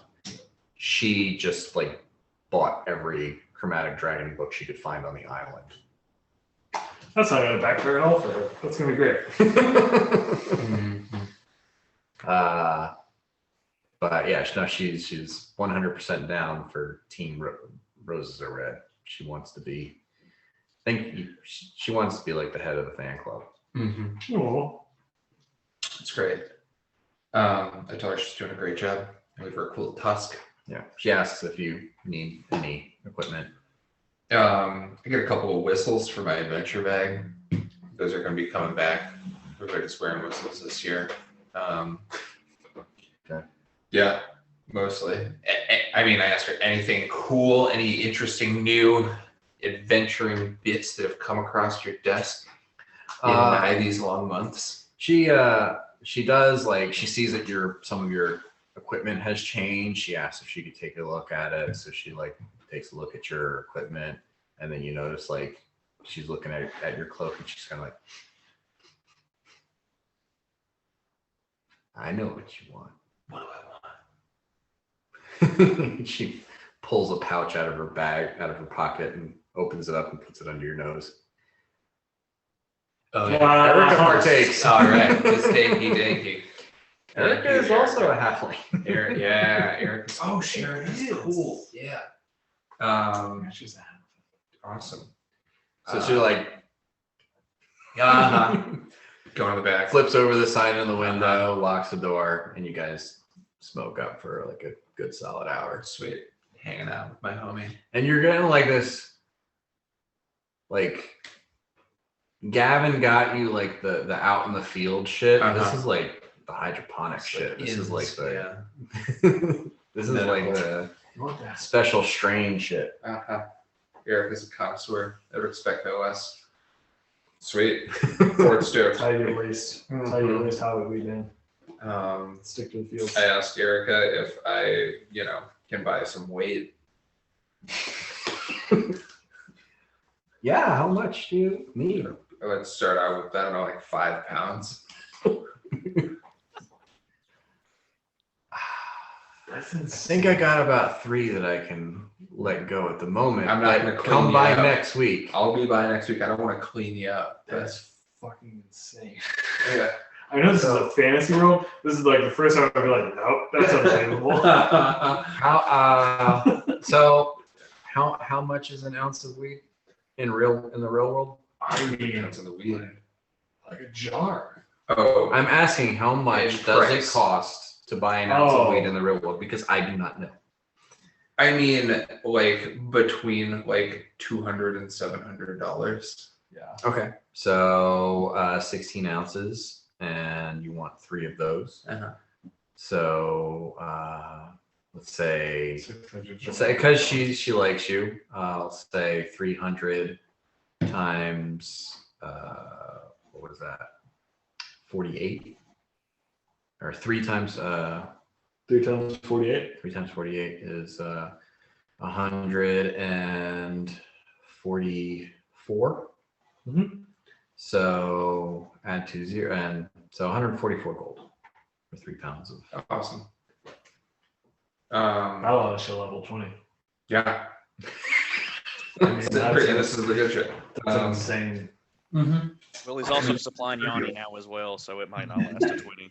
I mean, we can just say it's like it's an even 50 gold a pound, It's great. just to make things simple. Cool. I plane shift to the Gation Isles. All right. Actually, that's perfect.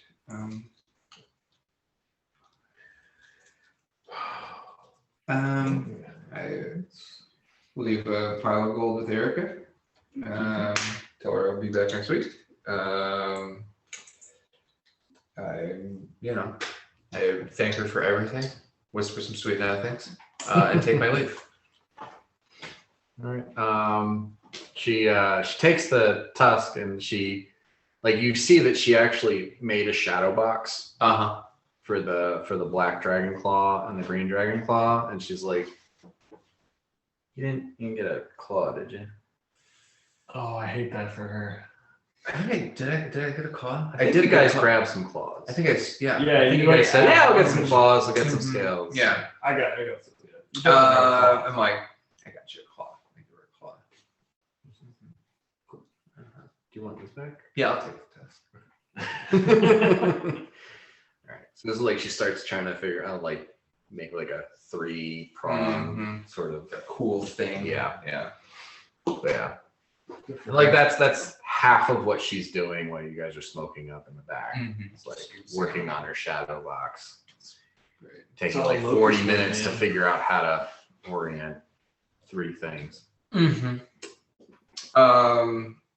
Boss, Erica's the shit. I would, I don't want to, is anybody else trying to do anything right now? I would also like to go to Houndson's with Uhtred. Yeah, checking on our legitimate business. Good with that. I'm good. Okay. I'll tag along if you guys don't mind. I know I'm not really in the business, but I'll go sit at the bar. Come hang out. I'll use this downtime to make my portable hole. Make your hole. You guys Make your hole. Make your I don't know hole. if you can fit it in too, Mirok, but I went ahead and marked off the money. So if you want to work on those goggles too while you're at it, that would be. Sure. Me and Margo and Bakuda, we'll get it done. You guys have fun at the bar. Choose or die.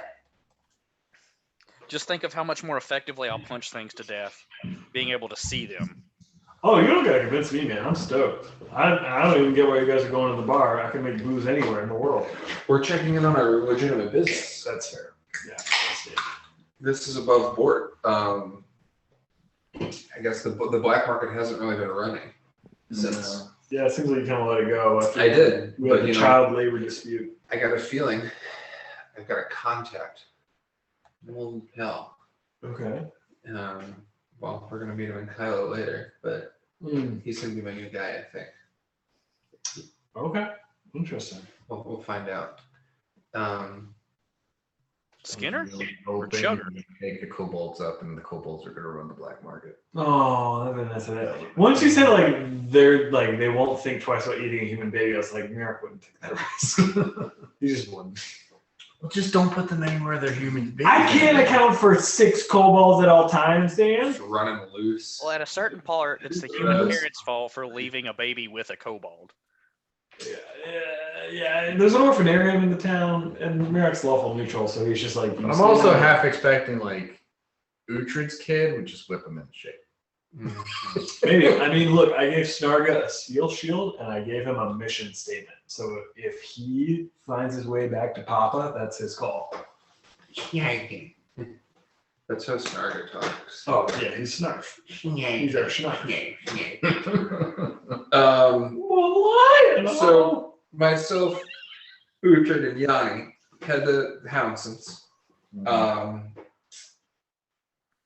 We walk on in.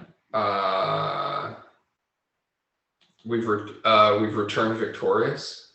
Okay. You do have some money waiting for you. Ileana hands off.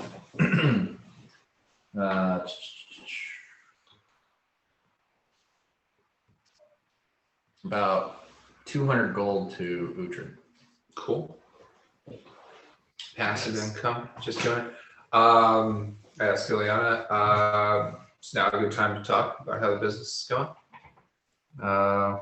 Business is going very well. Things have been improving. The volume is going up. We've managed to figure out some ways to kind of move people out so we can move people in, kind of cycle through to, the girls want more tips, so we're trying to get to where people aren't sitting there nursing the same beer for 5 hours and just move people in, move people out. So that's why, profit's been Making money. better than last time. Any notable turnover in staff? Everybody's cool. Everybody's happy. Everybody's stoked to be here. We had one of the new girls met a guy, got married, so she she left. But Did she we leave? hired 2 more, Uh-huh. and so Did she leave a forwarding address? I think Sheena knows where she lives. Well, let's get her address from Sheena and send her a nice wedding gift from the bar. All right. 10 gold. Delightful. Sure. Okay, I can. Are you like giving her 10 gold to do that? Yeah. Okay. Yeah. It's a legitimate business. We gotta keep everybody happy. We gotta keep good. I like how much you say legitimate. It's legitimate It makes it business. seem more legitimate. More that's it. You always say, Legitimate. just to remind everybody that it's legitimate. Because if they don't know that, then they won't know. You gotta say It's legitimate. it's legitimate business. Okay, yeah. Well, this is Just imagine like you go through like a Chipotle and every like one of the 3 people that make Chipotle are like, this is a legitimate Chipotle. it's an authentic. It's Yeah. a legitimate Chipotle. What would you like? All right, I will.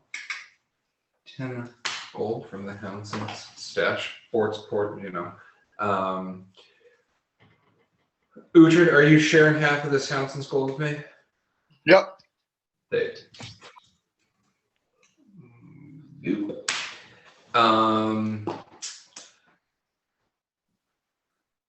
Just awesome. That's basically what I want to know. Like everything's cool with the bar. Nothing's fucked up. No, shit's pretty much on autopilot. No shady characters hanging around. No more trouble from I don't know ex-Tideland Guild rogues.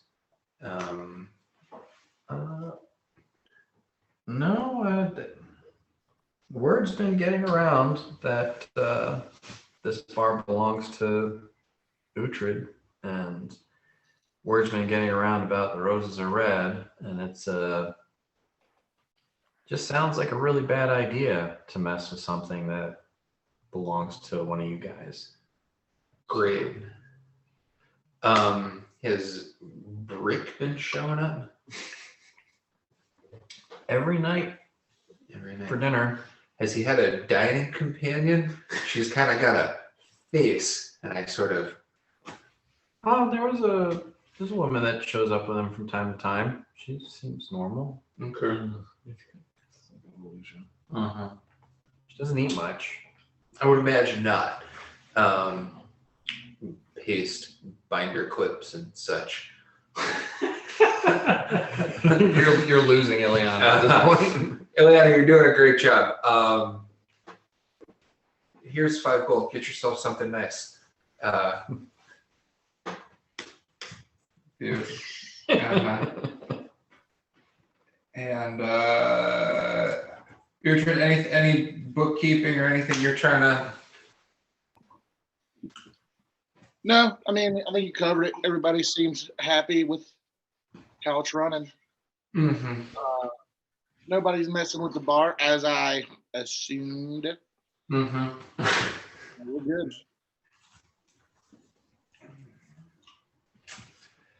Great. Love it. We bluff check her and see if she's lying about the books. I don't think she's lying. She seems very trustworthy. I could sense motive.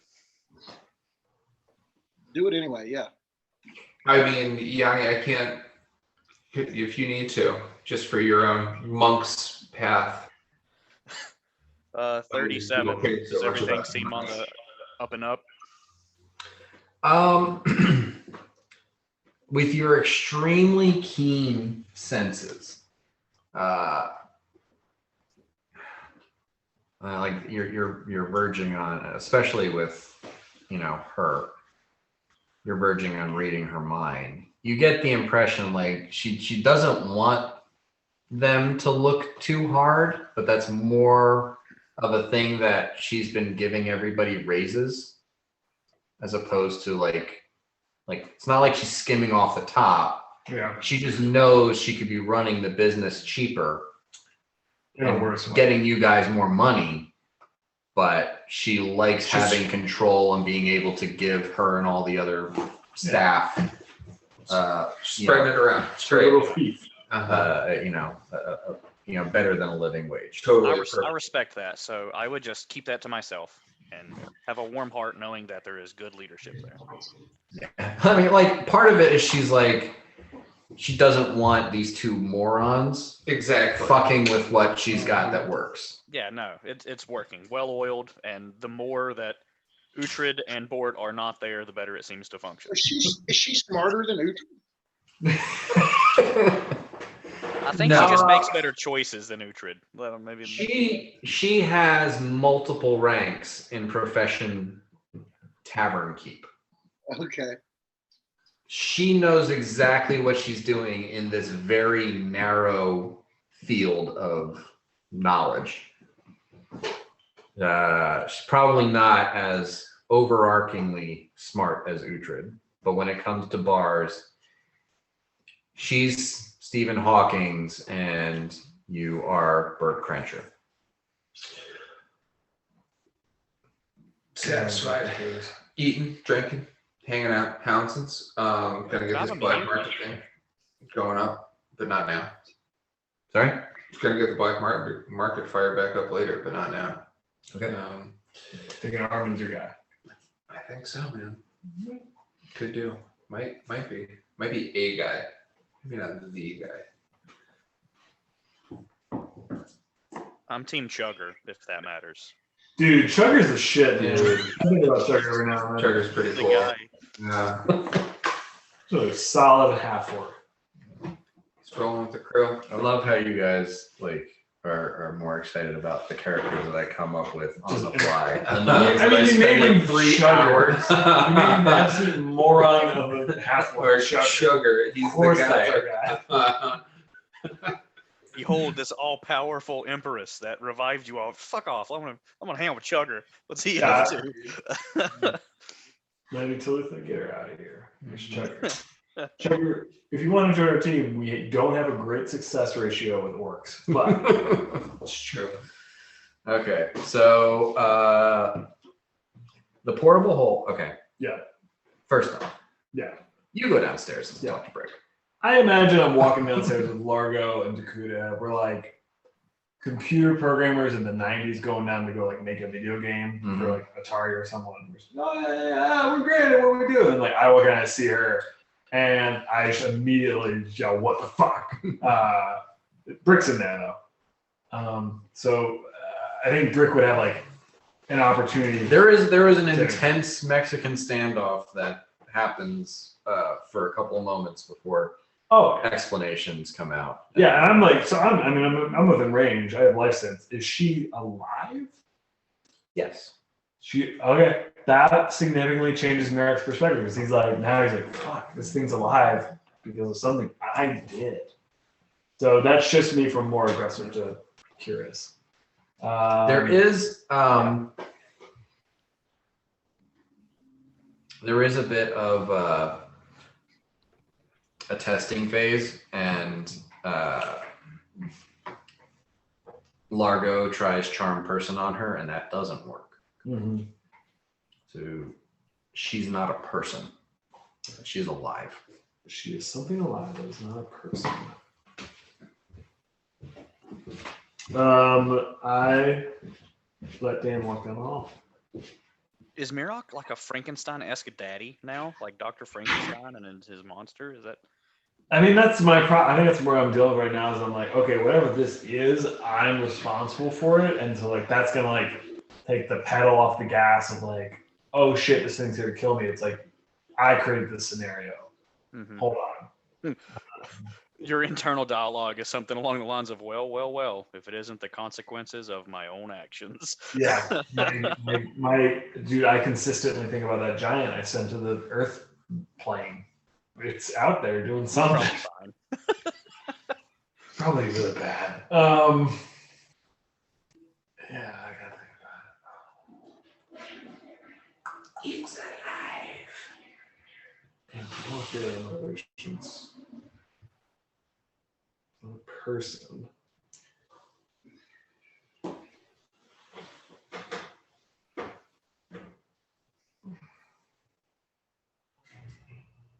That hat of disguise we had.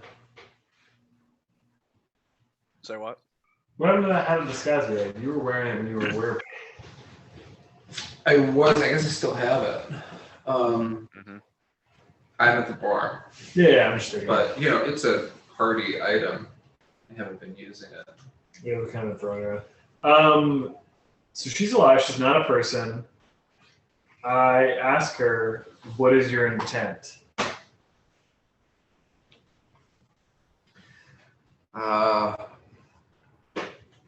She says, "Well, I don't have a particular princess in mind to hate, Mm-hmm. so kind of up in the air." Okay.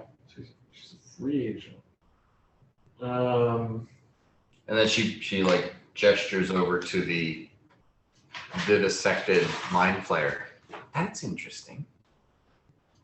Ask her how she feels about matriarchs. I agree. Yeah, that's a good one. Sick her on the I underground. agree. And then to Largo, I ask him if he can.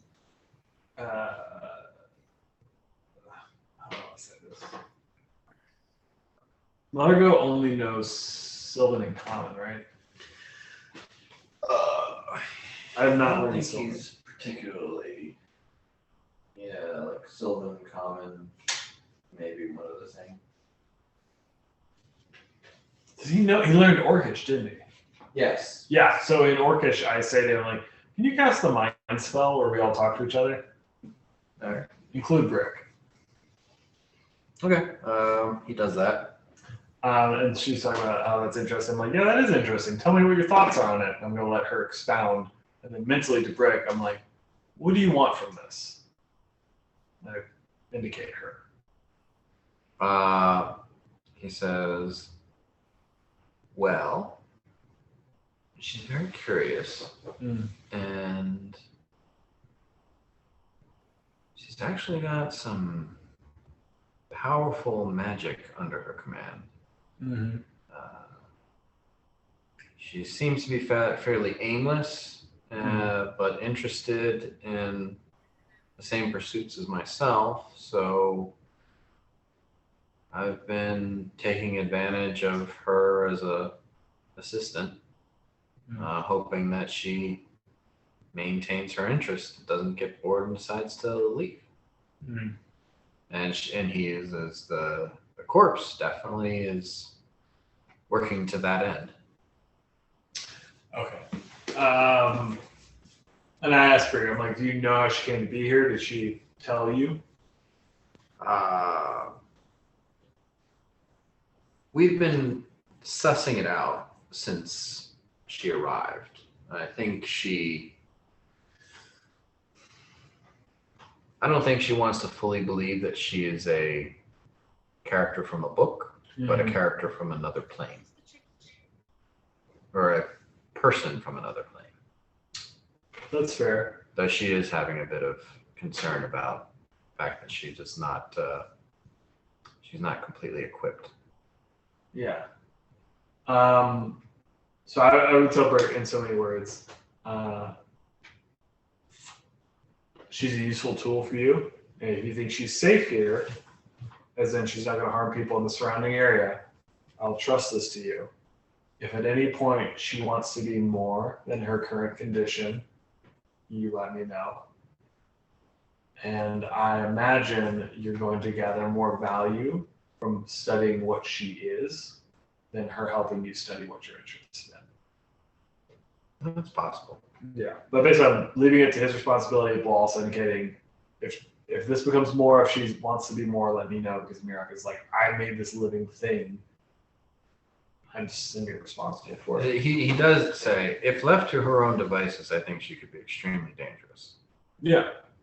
But she seems content to explore her situation and explore the nature of this world. A lot of it seems fairly alien to her. The fact that there's more than, say, 10 people, drastically was a massive. It took her quite a while to wrap her head around that. Yeah, I imagine. If she wants anything more or different or to return, let me know. I don't think she wants to return. Okay. Yeah, I'm just indicating him like, this is your pet project, that's fine. If it gets outside the bounds of whatever you're doing, immediately let me know. That's all I'm trying to communicate. Because I'm not going to kill something that I made living. Well, perhaps we might want to make something to that effect as well, as far as a magic item. To obscure what she actually is. No, she has abilities to disguise herself, but I'm saying perhaps an item where I have something and you have something, and if I smash mine, you're alerted. Yep. Okay. Because as is, I don't have a way of easily contacting you in the case of an emergency. Yeah. No, you don't. That's fair. I agree. And then I imagine this whole time we're talking in our minds, and both of us are just playing. They're like, "Yeah, okay, neat." And she's like talking about the body, and then at a certain point, like, "All right, well, that's great, Jessica. We're gonna go to the workbench now and start making stuff." So for that item, it'll cost about 200 gold. Okay. That and it's basically it's a rock that you need to keep in your pocket, and when he breaks his rock, yours gets really hot. Okay. I don't have any ideas right now, but the idea that two characters named Brick and Mirok have magical rocks that allow them to communicate is a great opportunity for naming. I'm just going to leave that in your court. Okay. In case of which, great class. All right, cool. I will subtract that from my goal now.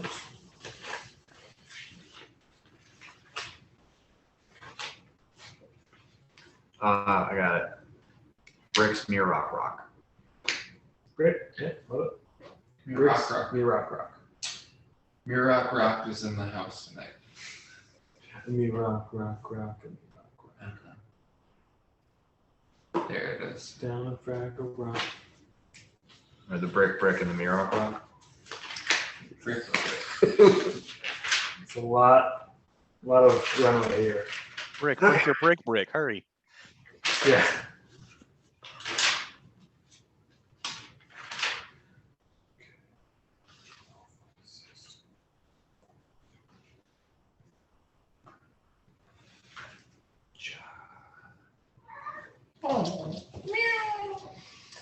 Okay.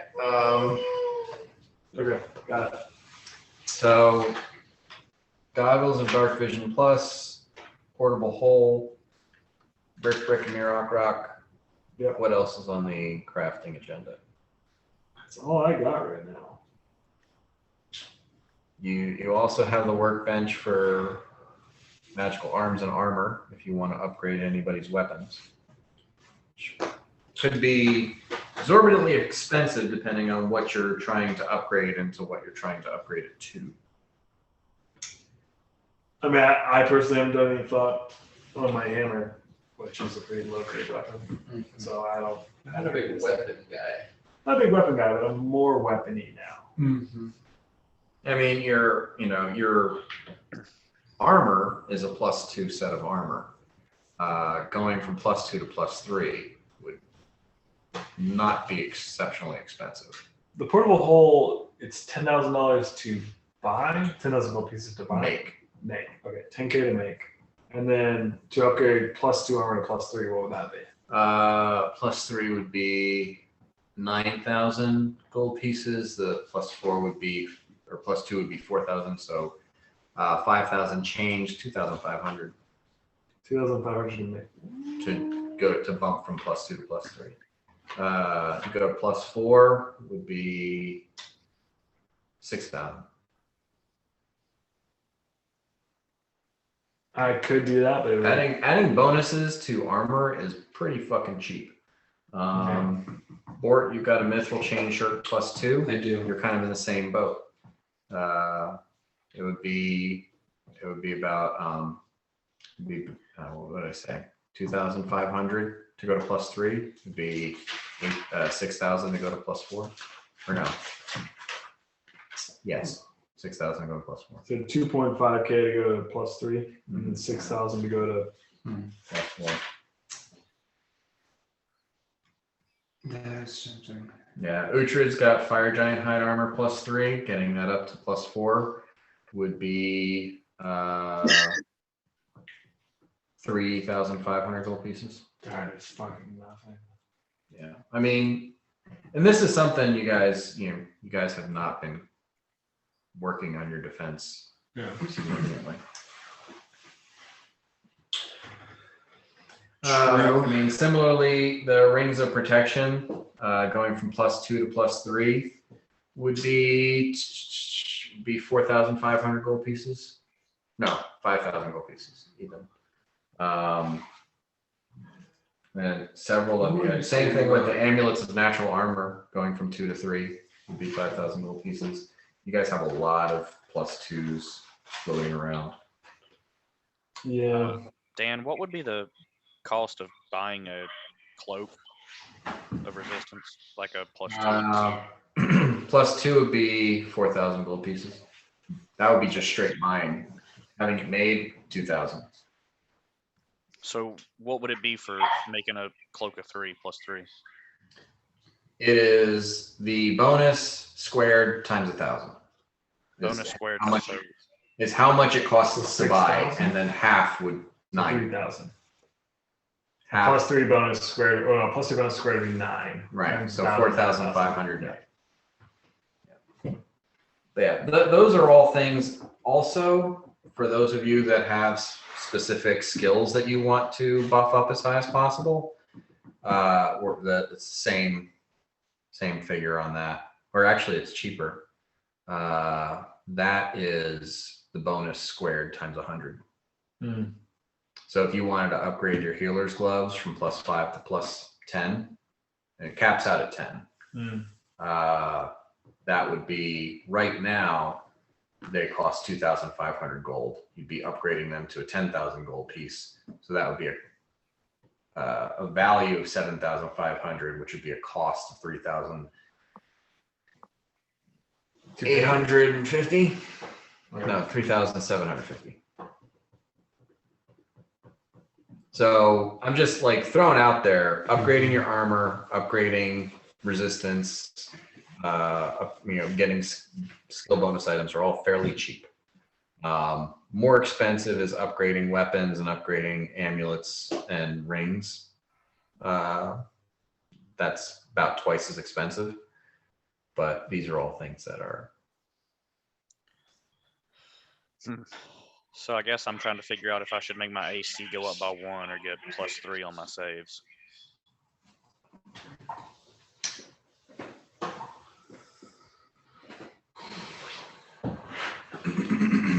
Yeah. Anything I would want to do would be too expensive. So I imagine you're going to try to do something to your axe, right? That's your game plan.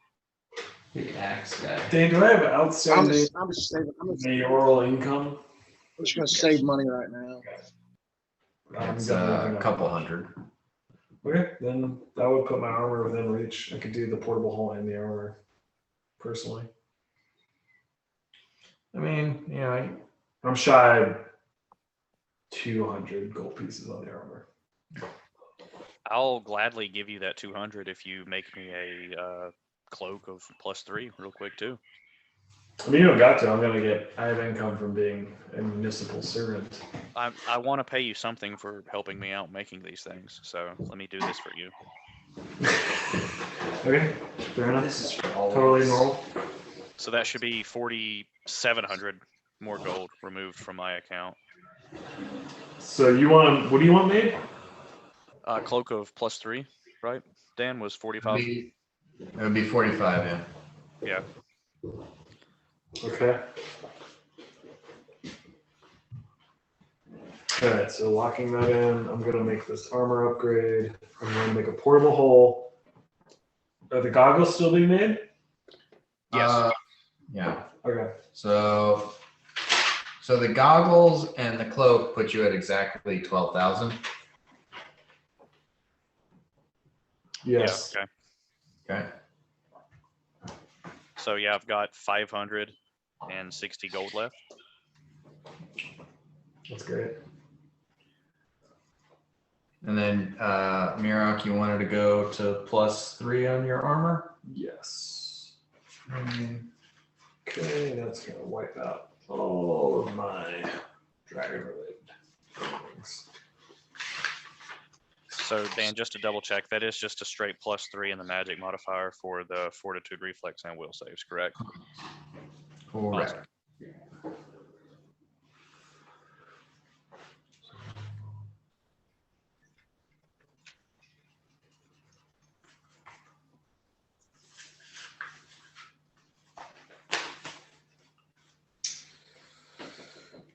Work, do you have any designs on your spending? Well, the armor thing is a good idea. I also am in the market for a good pair of boots. I feel like that's a thing that I don't have equipped. That boots that would up my movement speed slightly. Well, there's boots of striding and springing. Yeah. That would up your movement speed by 10. Yeah. And they're 10,000 gold pieces to buy. Half that to make. 5 to make. 5 to make. I mean, that could be pretty cool. So my AC bonus, going from +2 to +3, my AC bonus should go from 11 to 12 now. Correct. Just make sure I got that right.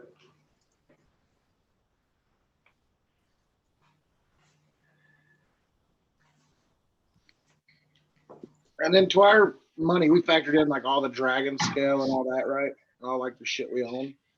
Yeah, we sold it, so.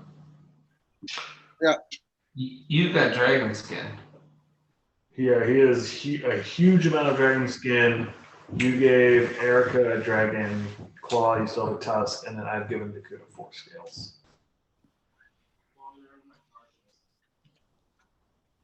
And I think the last time you tried to offload dragon skin, you did it with Risfeld. Mm-hmm. Who's that? He's the Forge Master in Oh, Pentarus. right. The Goliath. Okay. Good to know he deals in other sentient species skins. Uh-huh. So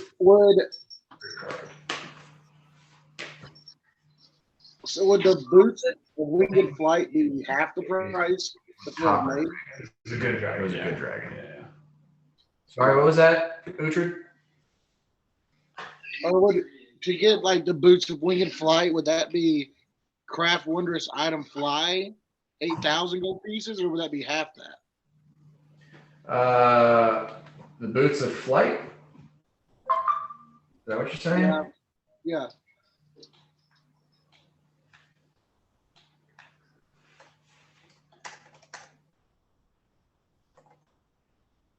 You're just going to be flying between the bar locations. Flying dwarf. Wing boots. Okay, Yeah, it costs 8,000 to make, but you already have boots of striding and springing.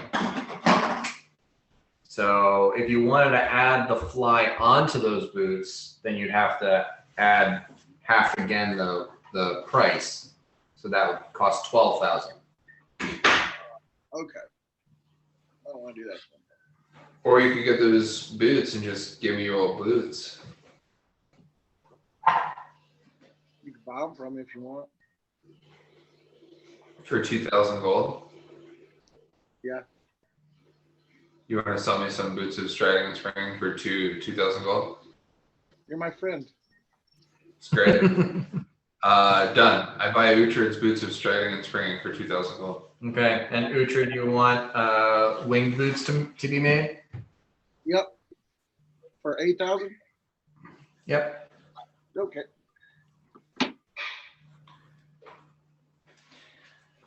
Striding and springing and plus 10 to my movement.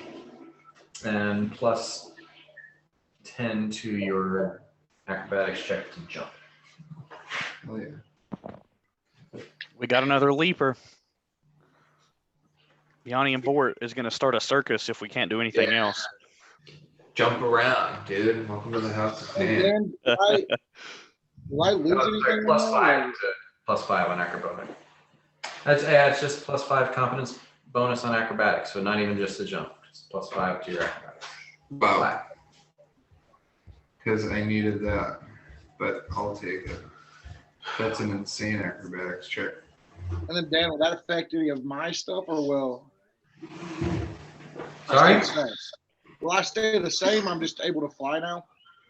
Well, your movement speed is going to go down by 10. So your movement speed is going to go from 40 to 30. Because you're not going to have the boots anymore. I guess So if he had a +5 on his acrobatics, that would be gone too, right? Yeah, let me check.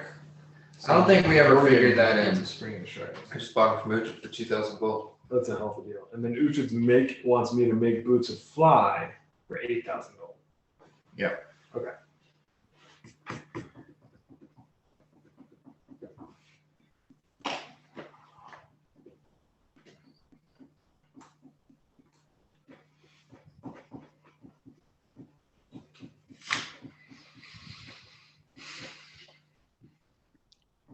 In my head canon, Mirlock is just taking the orders and then he's just pushing it all on Dakuta to actually do it.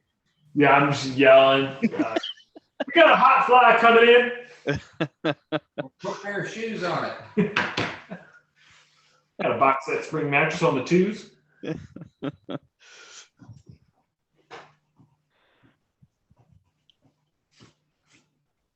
Okay.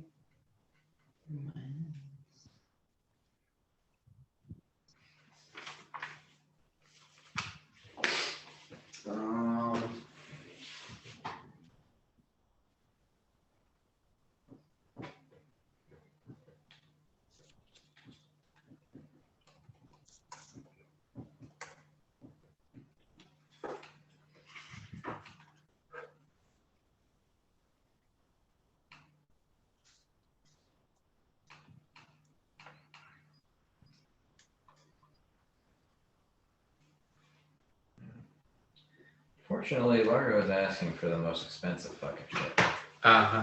Sounds like Largo. He Yeah. prefers the finer things. Yeah. Yeah.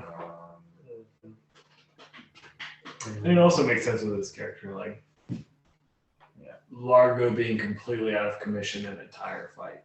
He would probably be like, "This is unacceptable, and I will spend anything to make this not happen again." And then Dan with a giant, does it go down to 30 feet as well? No, because a giant has the a fire giant has a movement speed of 40. Okay. I'll make sure I had it all right.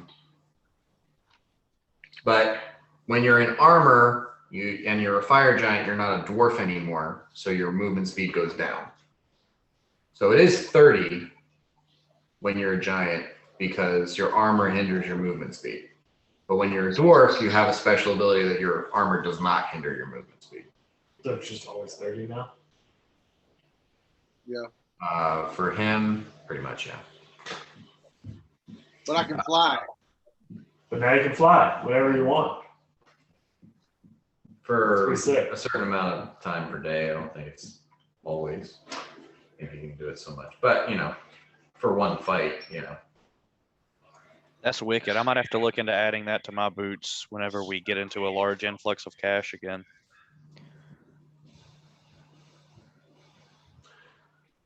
Yeah, wearer can fly 3 times per day for up to 5 minutes per flight. Cool. What's his fly speed? Same as fly, 60.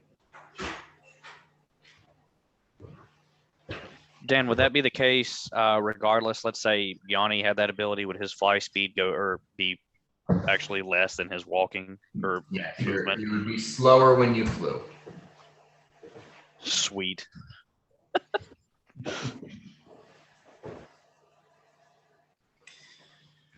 Okay.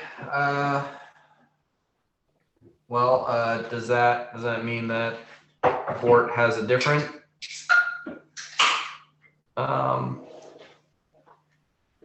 thing that he wants to spend his money on? You're now down to 10,000. It's true. I mean, you make a compelling case for an armor upgrade. You're one of the people in the group where armor might actually protect you from shit. Your armor class anyway. Might Yeah. actually protect you from- With the dex. Like, there's nothing that that Largo can do to get into a place where his armor class is going to be worthwhile. There's nothing really that Uhtred can do to get his armor class someplace where it's going to be worthwhile. But you, Mirok, and Yanni actually could avoid some hits if your armor class scales up. 30. Yeah, that's exactly what mine was until I took the armor upgrade. And now look at me. Yeah. I'm 31. I used to be like you, One of the them mud 31. people. Yeah, down in the gutter. Just Your disgusting. measly plus 30 armor. You ever been in this situation? Your enemy rolls a 30. Now you're 31. Uh-huh. Yeah, but for 6,000, you could go up by 2. You also make a compelling case there. And with all this gold. What's Johnny doing with his money? I'll take all his. Yeah. Spin on mine, dog. He's addicted to drugs and gambling now, so he might actually want to keep his. But he's still a monk. He's just got to do other people's drugs and gamble with other people's money. Speaking of So- which, Bort, can I take a small loan out? Yeah, we'll talk rates in just a second. I think the armor, I mean, I've got a lot of gold right now, and who cares? I think I'm going to do the +2 to the Mithril chain shirt. AC to 32 Okay. for 6,000 gold. Seems like. You go into a +2. So my Mithril chain shirt is now +4. Okay, so you're spending 6K. Mm-hmm. Welcome to the Yanni armor class. Yeah, the AC. AC bonus is 8, and it sparkles. Dan, with my armor bonus going up by 1, my touch would stay the same. My flat-footed would go up by 1? Yes. Alright. Cool. Make sure I got everything right. Now, this takes time. Yeah, Crafting all this stuff it's a shit ton of stuff. takes time. From what I've got so far, you're looking at 37 days worth of crafting. Okay. Yeah, I got a portable hole, goggles for Yanni, an armor upgrade for me, a bigger armor upgrade for Bort, cloak of +3. We'll round it up to 40 days even, just to take care of incidentals. It's a lot of gold. So And then boots of flying for Uhtred. Okay. 40 days. Half September. I'm also just, it's been on my mind. I imagine that instead of it being like a handkerchief, like Armin's was, your portable hole is like a credit card.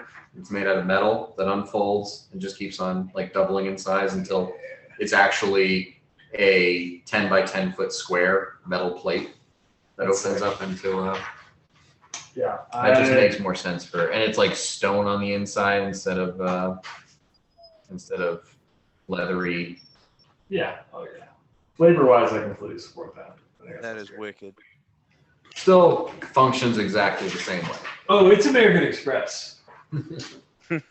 So that means we are now. Actually, more. Okay, that. it's more Amazon. Woo! Yeah! Look at that. That's a metal card. That means I keep this now, right? No. Okay. So we are now. If that took 40 days, my math puts us into the 3rd week of Einenbaum. 40 days. Mosek. I imagine that it's not like on the next full moon you're going to meet with. You're not going to wait until after the 40 days. No. Yeah. And also, there's another special date in that time range that we would have passed.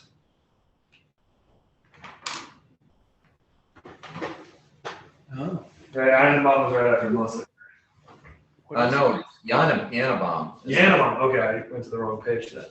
Yeah. So going from the 30. So we're on the 20th of Yanabomb then? Yeah. So that was Saruk's birthday.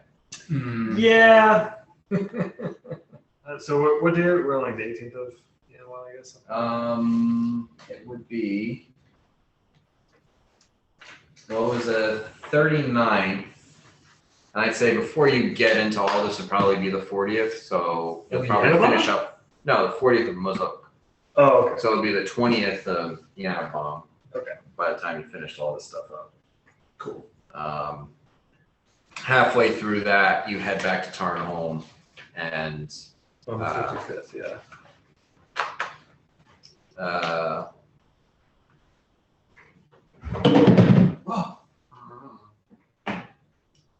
Look at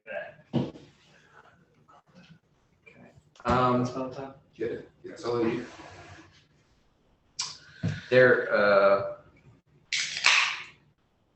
I'll actually add something to this. Dakuda has purchased his own wondrous item workbench because he doesn't want to have to always go to Penteros. Sure. Like he's got his place that he's setting up in Tarnholm, and he's actually been assuming it would be okay, and he's been kind of rebuilding the workshop where the Black Anvil is. In the dungeon. In the mines. How's he getting down there? Teleport. Walking. I stone shaped it shut. Yes, he can manifest whatever spell he wants whenever he wants it. Okay. He's got Paragon Surge. He can have stone shape when he wants. Okay. All right. So yeah. So he's okay. All right. Well, Okay. because he wanted to, and there's stuff down there. There's aside from the Black Anvil, there's a bunch of research that the Coldax Dwarf did, and there's other. I think there actually was a wondrous item workbench down there. It just needed some repairs. So Gotcha. he's just kind of, been using that as a.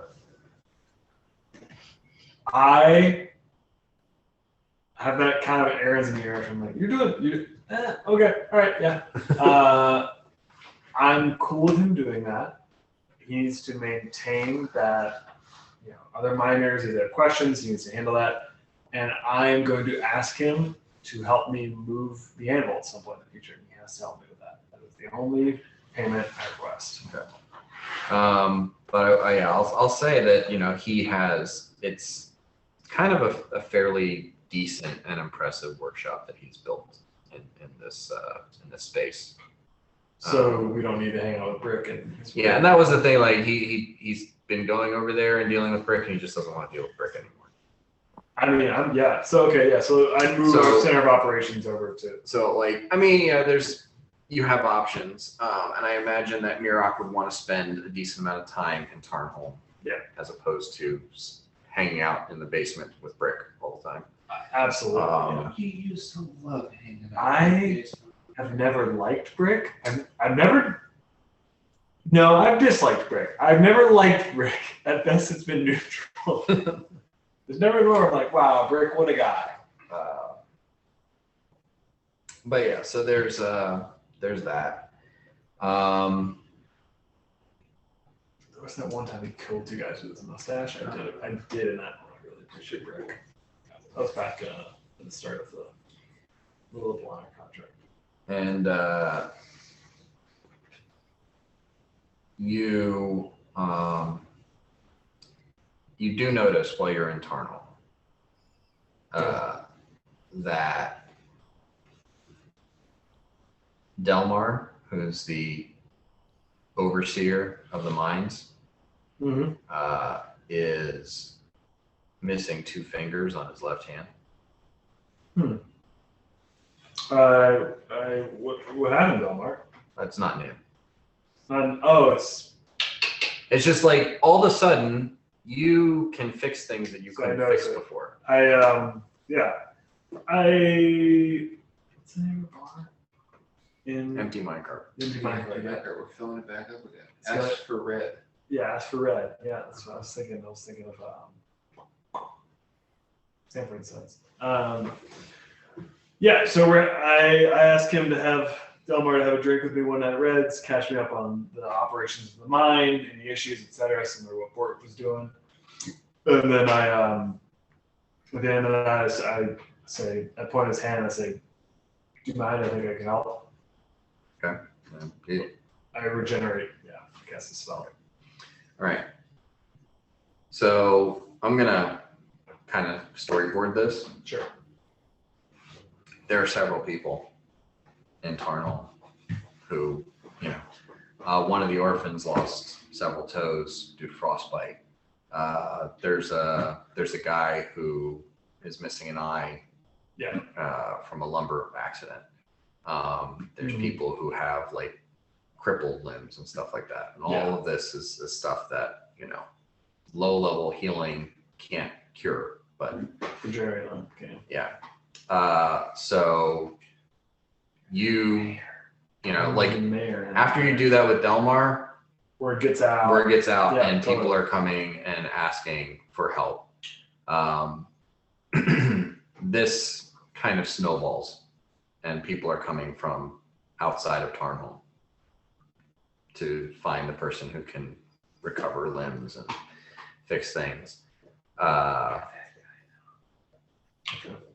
And after several of these things, after this starts to become a thing, and there's people who are making offerings and Oh, I don't like that. Yeah. well, I mean, there's people who are just like, it's one thing where if it's the miner or whatever, but Yeah, somebody's They're- like, it's their whole kit and caboodle. They packed up from Merrick and come over here.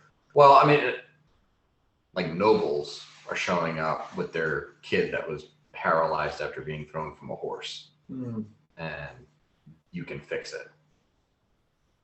Oh, okay. So, okay. I would take those offerings. Squid Pro Road. I mean, I totally expect that Mirak would not take every penny somebody has. Yeah. But when a count That's it. shows up and is like, and you do it for free, and then he's like, here you go, thank you so much, tears in their eyes, that kind of shit. Yeah, I'll take that. You're like, oh, okay. Yeah, I do that. And then, nearing the end of this 40 days where you're, working on magic items, and then in the evening you're accepting, so many people, because you can do this like 3 times a day. I think it's 3 times. Yeah, exactly 3 times. Bletta comes to you, Okay. and she says, I don't know if it works this way. And then she kind of like pulls aside some of and she's got a massive scar across her midsection. Uh-huh. I don't think you guys remember this, but one of the reasons, or part of the story, that her last name is Nearvest, is beardless, is she is barren, and she lost her uterus. Do you know how? Is it like a It part of was her like, training? she was betrothed, and the guy was an asshole, and just the way she went about it was really bad, and she attacked him and he attacked her. How old It was is like she? a really 'Cause shame. I feel like we met Oh, her. she was betrothed, not. Okay, yeah. Because I feel like we But met her. like, She was yeah, like she 18. took, she's like 42, 41, 42. Okay, So alright. she's like 17, 18 dwarf Okay. years. Um, But yeah, no, she got cut up pretty bad, and she lost her stuff, and that was one of the reasons why she became, she got put in the position of becoming a crypt keeper, because she was not going to have any other avenues. responsibilities for the rest of her life. Yeah. Okay. I like to be here. Thanks. Me too. I cast a spell. I kind of learned. I'm like, I don't know, but I think it should. And I cast a spell. I don't know if I would see any like tangible change, like confirm or deny that. Well, the thing is, like, yeah, I don't think there would be anything like obvious, but with Mirok's retarded heal check, Yeah. you'd be like, oh yeah, they're back. Okay. Like, you do like a stomach sort of like massage thing, and be like, yep, 2 ovaries, 1 uterus, Cool. everything's there. You're gonna have to find out if they work, but Yeah. this is why she came to you. Yeah. Yeah. What's the reaction, Dan? She cries, she hugs you, Okay. and she gets really embarrassed and she leaves. That's so hot. Cool. That's like exactly Merrick's thing. Uh-huh. Because up until this point, all America's done is ever just like hug her and be like, cool. Yeah. No, like she cries, she hugs you. Like there's that pullback moment where you guys are like facing each other like a couple of inches away, and then her face turns red, she lets go and she runs. Well, let it be known, I'm the only one here whose character has had sexual tension in both the evil and the good campaign. Okay. Other people need to step up. Look at you, Yanni. Maybe I was a bear man. Yanni's gonna have to hit him with his perfect pickup line, I guess. Yeah, well, I mean, Uhtred has no tension. His intention is Progeny. Yeah, how would you describe it? Not even progeny, it's just Swagger. He's baggage. He doesn't have Baggage. sexual tension. He has, fantasies. Yes, baggage. he has Sexual baggage. A woman clearly revolts, and Uhtred's like, "Yeah, she wants me." Here comes Luke. Slide. There he is. Did I hear Layla wasn't around? Me and the blood almost made out, but it's all good. Throw it in out, it's all good. Yeah, no. Uhtred put a baby in a dwarf, and you put a baby maker in a dwarf. Yeah. But yeah, so another thing that's kind of, which that is causing an additional situation to pop up, is there are people traveling to Tarnholm specifically for this. Are they permanently relocating or just passing through? They're passing through, but they're coming in, they're bringing money, they're bringing business. Business is booming, boy. Are they complaining about the quality of the road? I mean, they're not complaining about it. You know, that there's most of them are like doing the circuitous route because they can't come directly from Kyla. But this is causing a boom for Red in the tavern, which is under construction. You know, stables are expanding, additional rooms are being built. Another, bar floor is being opened up. And Red approaches Bort and Uhtred, and he says, so once the road is finished, it's still a 4-day travel from Kyla to Tarnholm. And then he pulls out this crudely drawn thing where it's a squiggly line. Like over here it says Kyla, and over here it says Tarnholm. And Tarnholm it says empty minecart, and then it says empty ox cart, empty wheelbarrow, empty. Red. You. And he's like, if they need to travel 4 days, they're gonna have to stop 3 times. You read my mind, Red. Yes. I like what I'm hearing. This is great. He says, Franchise, baby. as well, I can handle the details. You can finance the project. What are we talking, Red? Well, It'll be named Uhtred's. Just I put my you want to arm. be the flying J. I put my arm around Uhtred, and I said, it's gotta It'll be. be Houndson's. We're gonna make a mint, pal. Listen to your old pal Red here. What are we talking in terms of numbers? Cash on the barrel, Red. Get this thing started. well, to get everything set up, and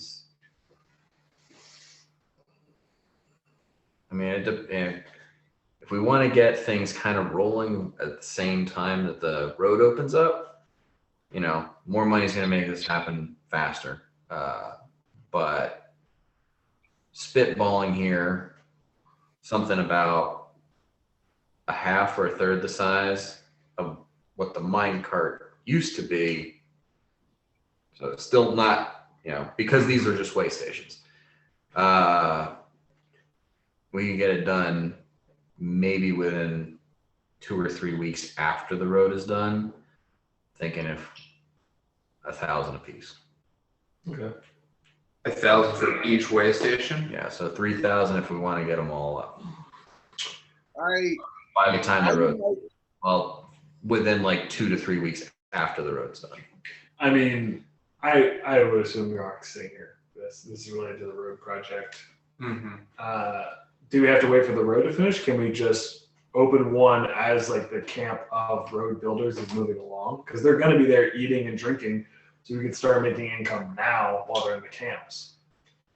So are Like you a soft open. Are you coming in as a partner on this? I'm not coming in as a partner. I'm just saying you could build one right now as this segment of road is finishing and moving along to the next. Like they could be camp stations that become way stations. I would say we need to It sounds like rent. contract as well, boy. So we've got We're the little 40 partial owners in there. so we're building 3 way stations. Right. I mean, because we already have the empty mine cart as the final destination as far as Exactly. This is for and then the next day travel is going to take you on to Zenick. Then we don't have any. But I mean, this is yet construction we don't have costs, any yet. hiring like what I'm people. hearing. We're going to have to, half of these are going to be in the Kyla Duchy, and I've got to work out Pay 'em off, permits and do the whole whatever deal. that. But this is where I'm ballparking it. Most of this is wilderness. Most of this is like, we might have to buy someone's farm plot or something to put in one of the first ones. There's a decent amount of farm going out from Kyla, but Some goblins out there too.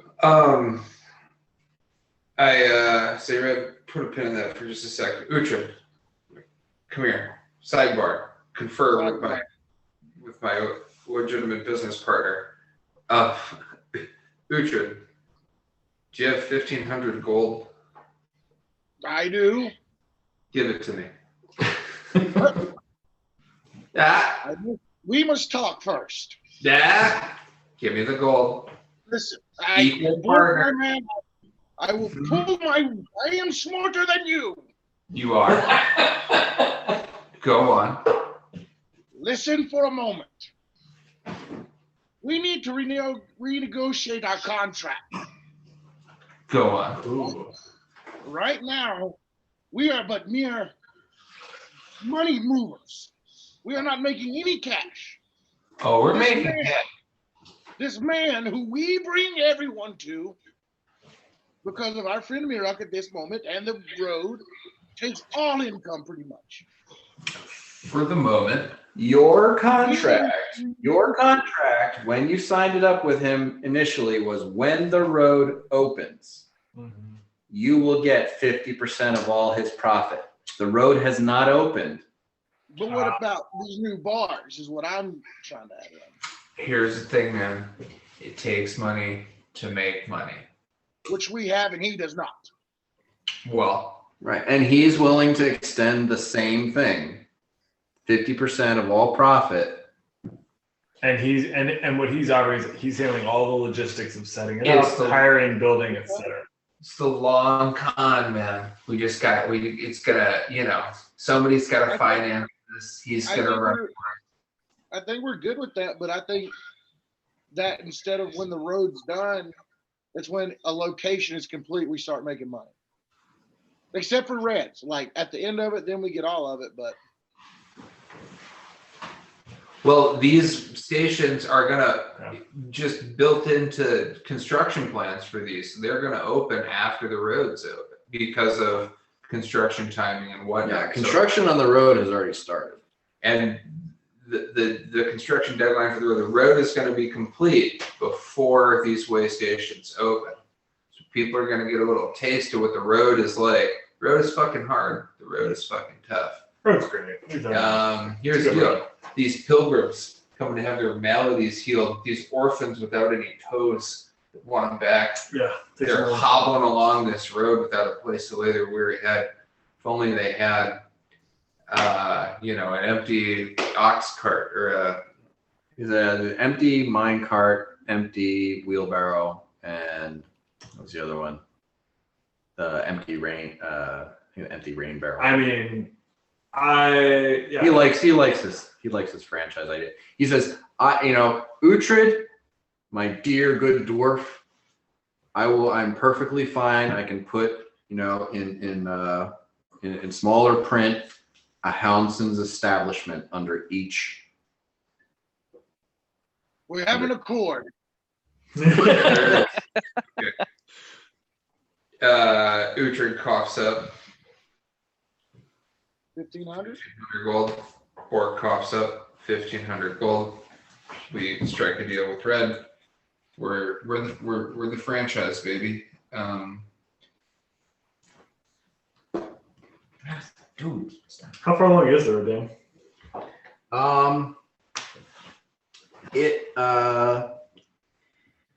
Forget what I said as far as I think I gave you a time frame. You like ballparked a year. No. And I mean, there's an amount of like clearing it and getting it. There's stages of doneness. Yeah. For the project to become, completed to where the road's only going to need minimal maintenance over time will take a year. But clearing it and making it passable, it's probably going to be like another month, another 60 days. But I mean, as far as right now, it's walkable or rideable to get it passable for carts and like ford creeks and stuff. Right, and yeah, so you helping out with the bridges. You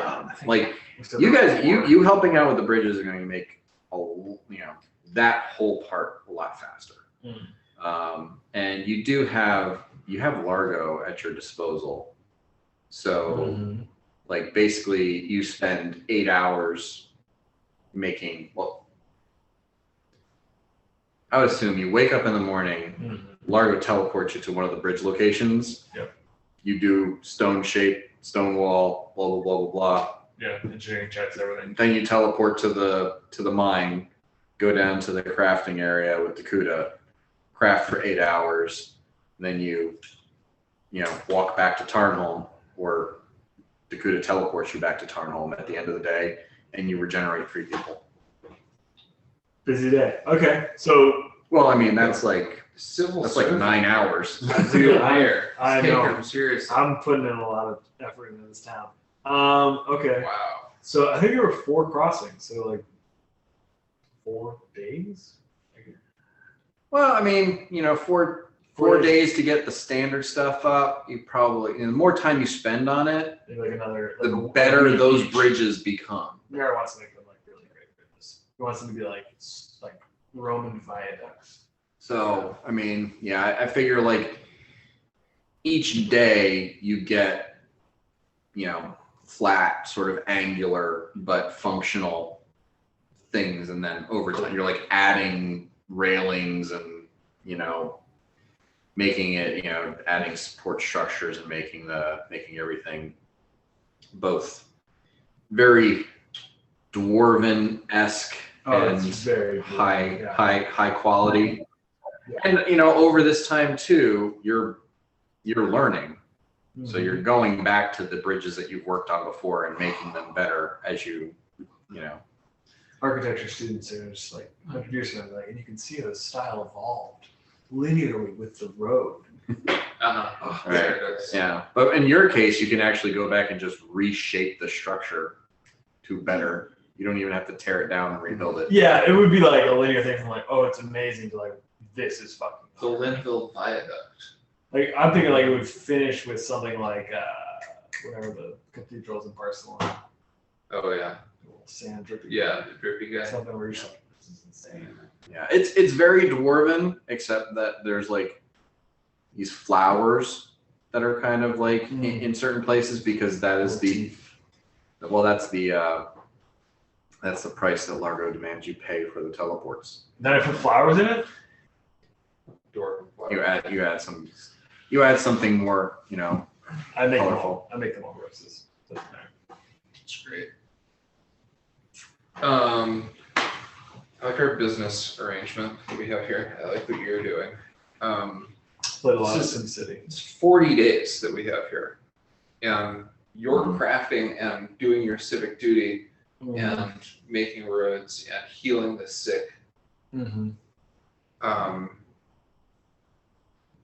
Fort Nutra did a deal with Red.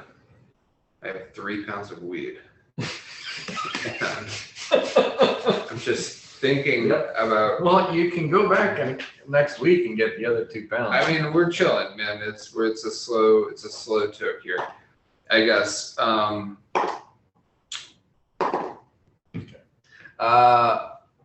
Largo does send a message to Armin. Okay.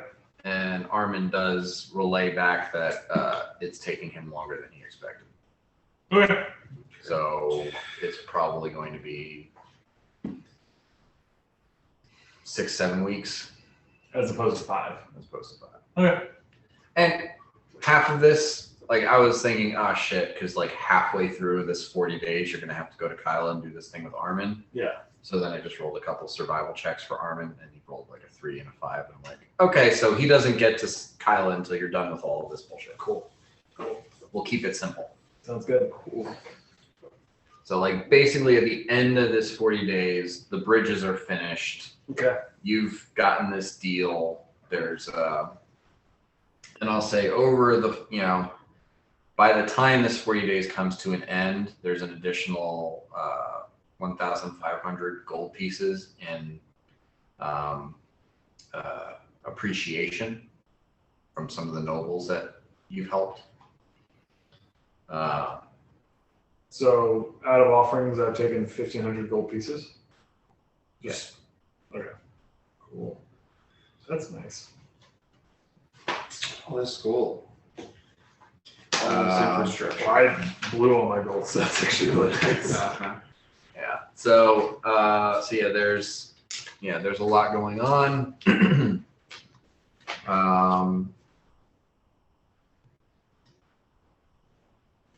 Uhtred, how much money do you have left? I have for gold pieces. I have 5,160. Okay. Make a will save, please. So much juicy kids. That is at 18. 18? Okay. So Zelda is getting really hard on your case because you have a mansion in Penteros, and she is living in like a standard dwarven house in Tarnhold. It's finally made. She's among her people. And he's walking around with 5,000 gold pieces in his pocket. So you make the will save, so she only demands half of that money be spent on improving a place for her and your daughter to live. Welcome to married life, my friend. Yeah, how many houses have you bought, Jake? The way I was raised not good enough for the way she's being raised? No. You're a hill dwarf that was raised among dogs.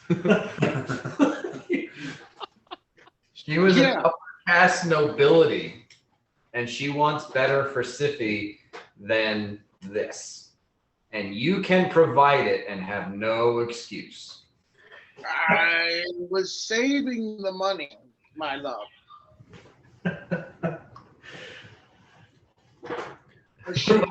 I'll save it. I'll save it.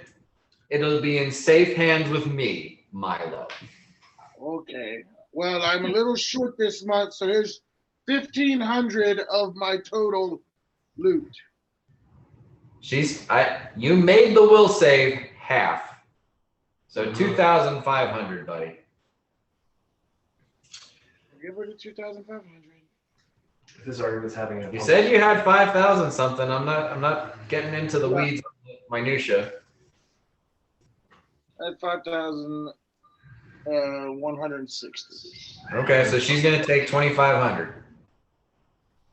And what do I get from her?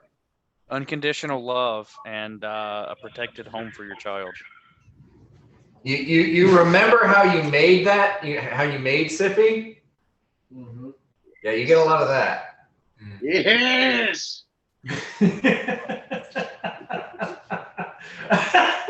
I know Uhtred. Why did I think love and protection mattered? Yeah. Jake's saying, "Oh, you know, partner, you love and respect your daughter, it's safe." And Dan's like, "You the fucker!" Uhtred's just like, "Yeah." Yeah. Awesome. And at the end of those 40 days, one morning, she whispers in your ear, says, "So are you thinking Uhtred Jr. or would you think of another? Yeah. Or Uhtred the Third, right? Because you're Uhtred, son of Uhtred." Yeah, she basically tells you she thinks she's knocked up again. 40 days of fucking, dude. That'll happen, yeah. I let you know that Mirok is a great name for a boy or a girl. We'll see what the child is. Probably the reason she whispered in Uhtred's ears because you walked by her was like, That bitch is pregnant.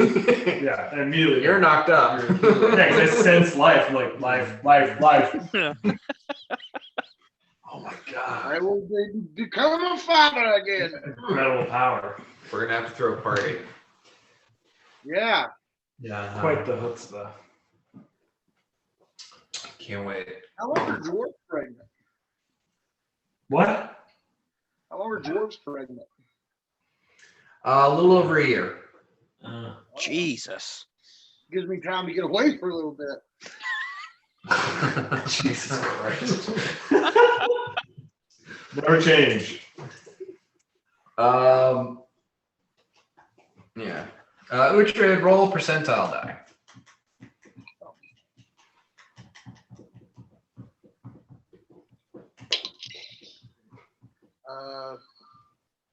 It's either 100 or 0.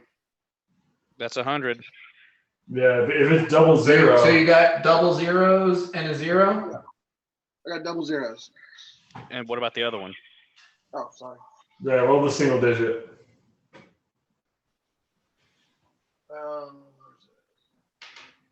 Your digits, dude. I got a 5. Oh, okay. So just a 5. Okay.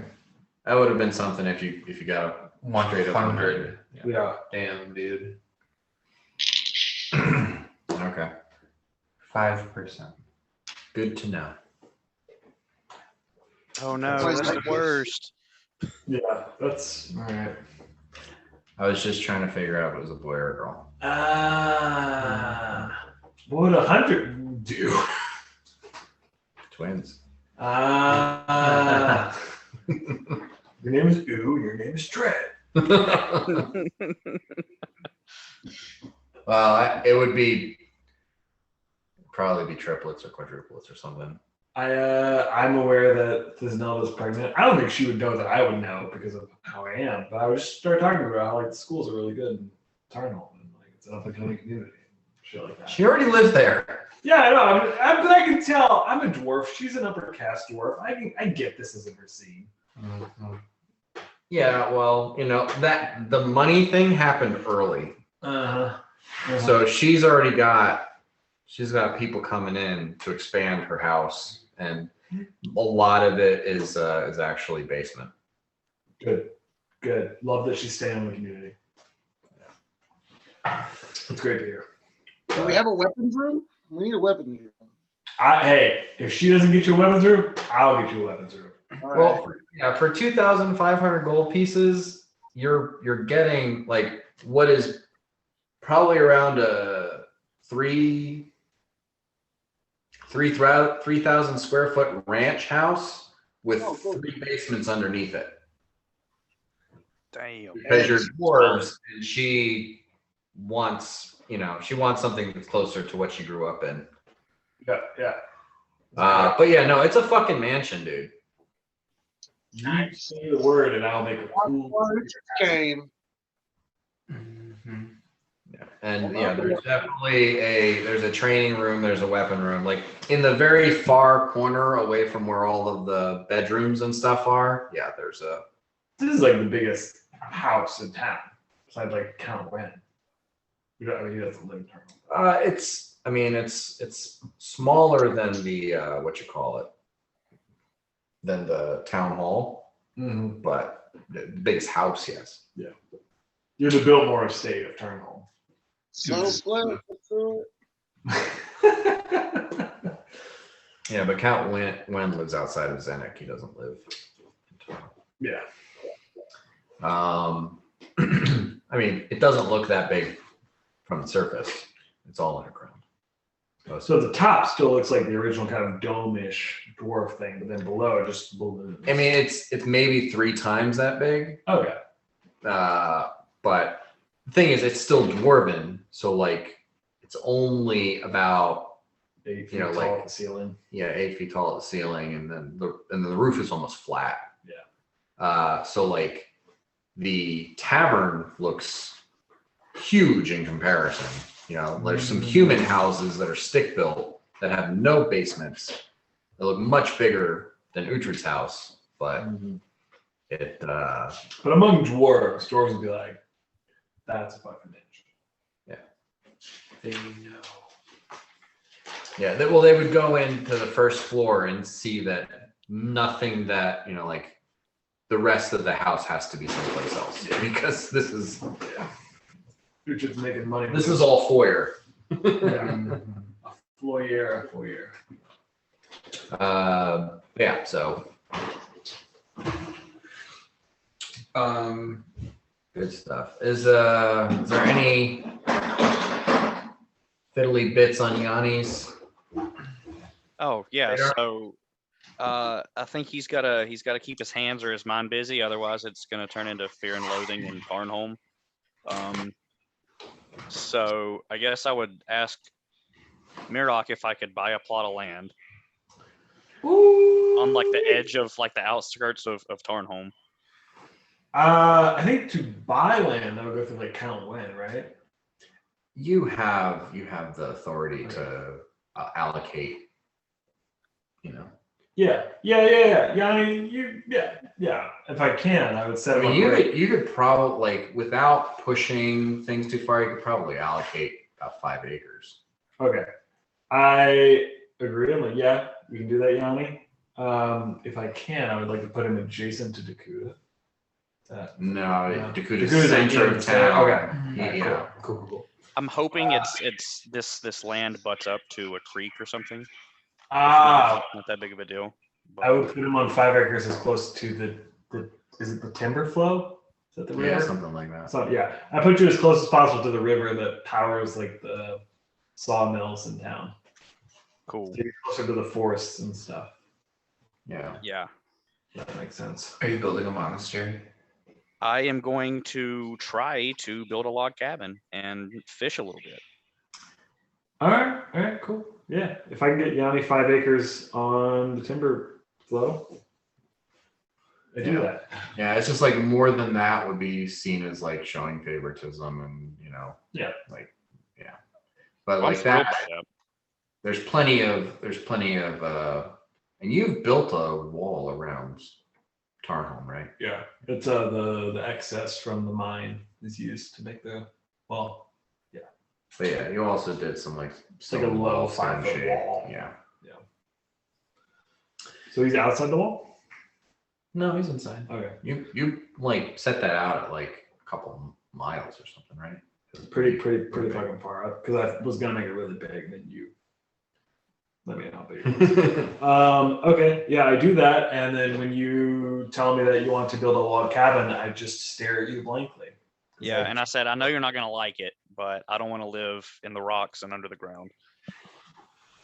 So it's your house. It's your house. You want your house to rot around you when you're an old man? You can't do anything to fix it. But it's your call. Then I'll die. just like Mother Nature wants from me. Dude, that's exactly what I love to see. My friends aging and dying in a home that's mirroring their aging and dying. Here's your 5 acres. I hand you your deed or whatever. That's fun. As a dwarf, I cannot comprehend why you want to make a house that slowly rots around you. Out of trees. Out of fucking trees. Especially the amount of times we fought magical things. There's like the trees are now a weapon. Mm-hmm. So my hope is in the future, one day I can convince Mirok to come over. And I'll be like, look, I made this with my hands. Oh, that's interesting. I'll always come over. It'll just be like it'll be like Campbell's friend who lives in a house without electricity and internet. Uh-huh. I'll be like, this is a neat thing you've done, but it's like just a step above camping. Yeah. You want to slowly convince Mirok that like this is actually a way to live. Well, that's a worthy goal. Like, look what I've done, and you'll say, yeah, but why? Yeah, I'll be like, all right. Primitive. Well, and It's simplistic. in 2 levels, he stops aging. He time. Wait, so is he gonna be the last rose? No, he stops aging, but he just dies when he's. Oh, okay. We're gonna at level 17, monks get timeless body, so they just stay young until it's their time and they die. Ooh, Dan, do I actually get that since I'm Yes. a martial artist? I do? Okay. That's pretty cool. Mirok's gonna. Oh like wait, that a lot. no, you don't. Never mind. Oh, never mind. Shit. Really Yeah. cool. I'm sorry. That's your physical resistance Takes over there. So, no, I'm going to get old as shit. Bummer. Enjoy that log cabin. Oh, no, I'm about this. Let me just decay with it. We'll go out together. Yeah. He can always get a mantle of age resistance. And he'll probably want one. So then he just won't get old. Is there a plane you can just go to and stop aging? I don't think you age on the astral plane. I don't think time functions on the astral plane. Though if you come back, Yeah. it all catches up to you. Interesting. Okay. I just look at the Time Oracle and their final revelations. Really cool. If Bork turns those rings into Yeah. a holy symbol, he becomes immortal. Well, I did some something stuff, but we've got longer than 40 days here. And so I was gonna say, hey, what's up with this whole Dalek guy? Seems like a god of something. Should I go by a church in Penteros? Who you The saying? vicar, Yeah, I Vicar guess. Escobar. Yeah, he's like the patron. I'm not trying to like tip my hand that I have these. Yeah, there's the silver threshold in Penteros. It's the temple of Dalek. Yeah. We're in Penteros. I'm in Penteros now. Man, it's wild. We can. I mean, just be places. between Largo and Dakuta, you Yeah, guys we can just. can commute pretty quickly. It's wild. I leave my rings in my room in the Cordesi estate because I'm not trying to like roll in, off the street, just carrying a hot artifact into the heart of the temple. That's a good call. And I just sort of saunter over to the temple. So ask it. I have questions. One time when I was on a road trip with some friends and we went to Salt Lake City and we had a good friend in Minneapolis named Diaz, and we had Diaz's phone number and email address and home address, and we just rode our bikes to like the part of the Mormon tabernacle thing that they let non-Mormon people go to. Yeah. And they have like comment cards or like little cards that you can write on when you're there. And we wrote a card that said, I'm at a strange place in my life and I'm just having a lot of questions. My name's Diaz. Here's my home address, phone number, and email. And we just left it. Yeah. And that was over 10 years ago. And Diaz still gets like he is. It's maybe the best prank / like meanest thing I've ever done. He's in the crosshairs. Yeah, he's to this day, baby. So I'm just kind of doing that, but like a chill version of that. Just sort of case in the Delic Tabernacle. Like if your friend actually came and actually had questions. Yeah. Good. Sort of asked. Yeah, no.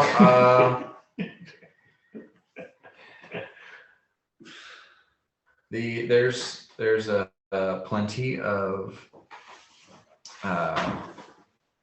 you run into several people who are priests or some form of member of the church, and most of them identify themselves as deacons.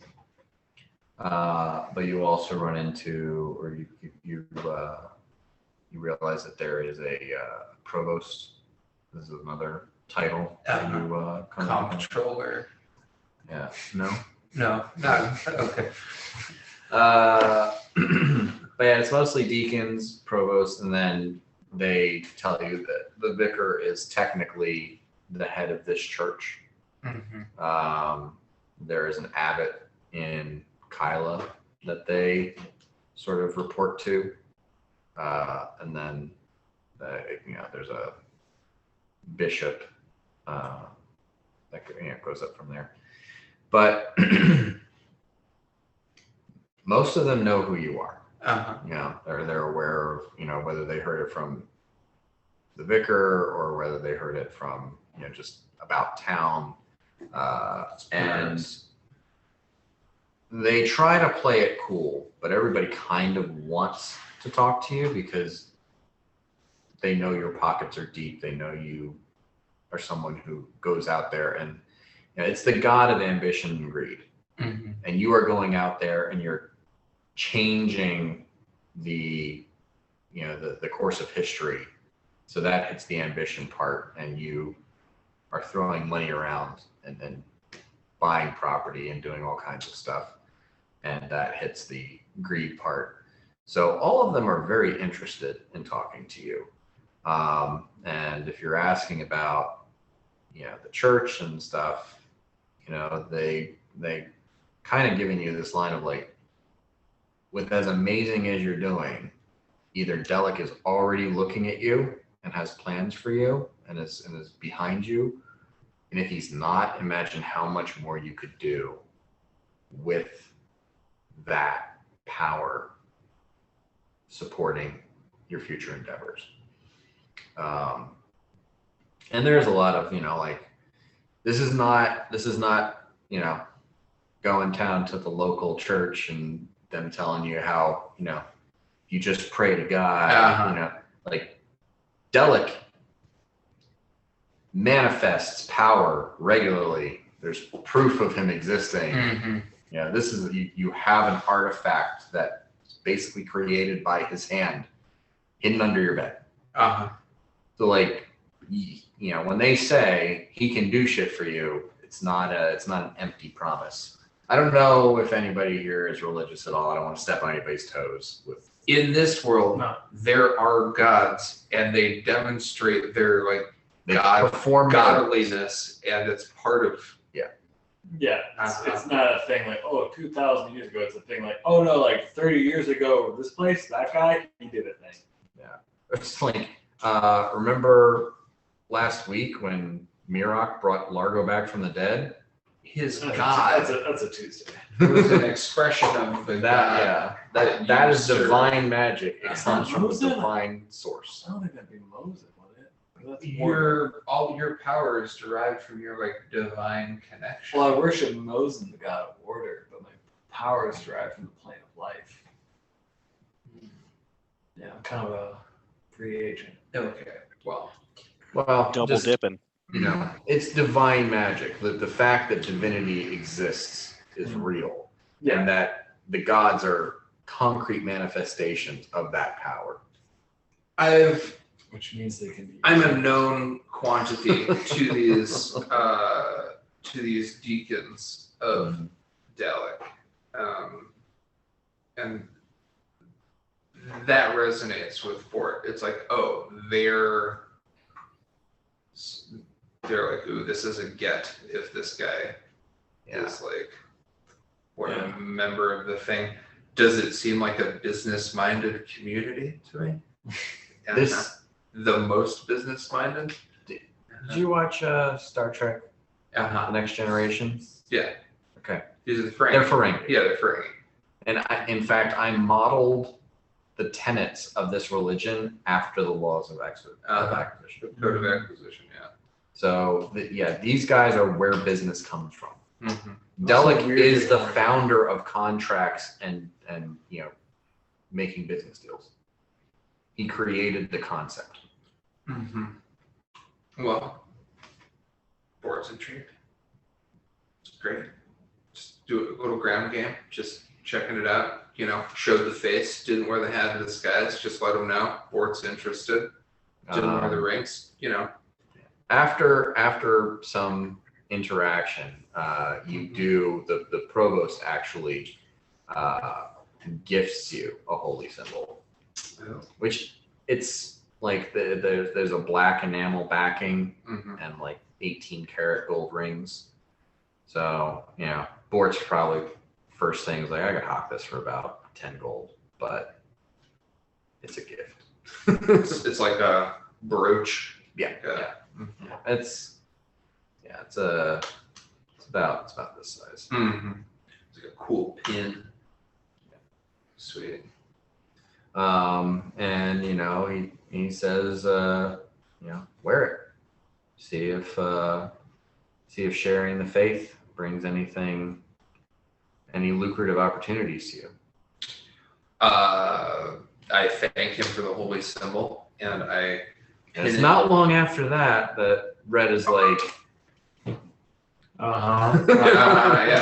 I pin it next to my little roses are red badge that I got from Linus on my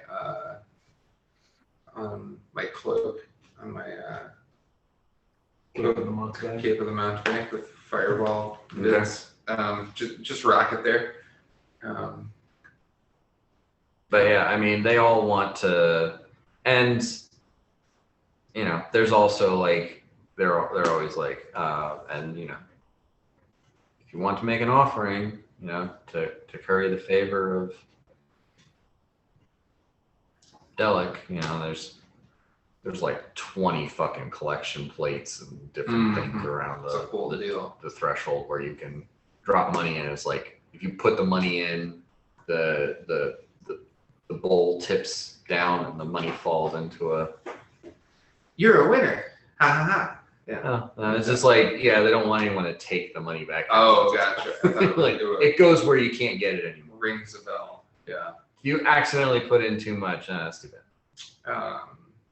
Bort does the equivalent of like Jeff Lebowski saying like, I'm just gonna go find an ATM when Bunny Lebowski offers to suck his cock for $1,000, kind of like wisps his hair and sort of like moseys out, and but very good vibes from the Church of Dalek here. Yeah. I was thinking about how like Dalek invented business rules and then created a massive pyramid scheme by creating a faith system. Yeah. Dude, that's business, baby. Yeah, he's figured it out. He's a god. He's a god. He's a god, right? Pretty cool. A lot of god power, a lot of god juice. Business acumen. Yeah.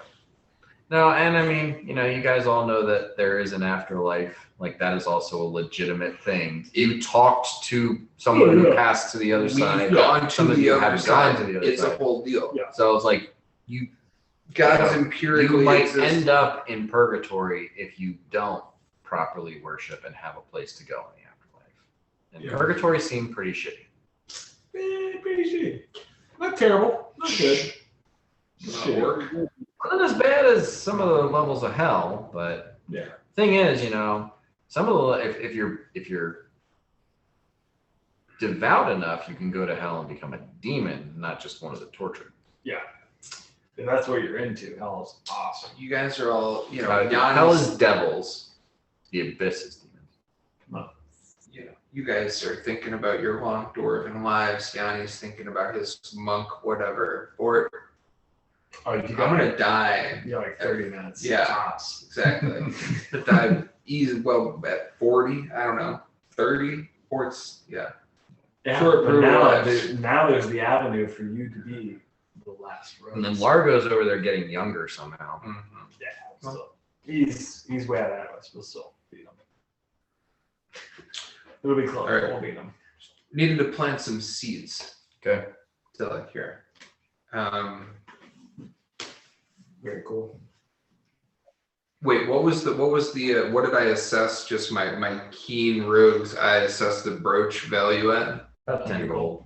I make a 10 gold offering as I sort of shamble out casually to the Church of Delic.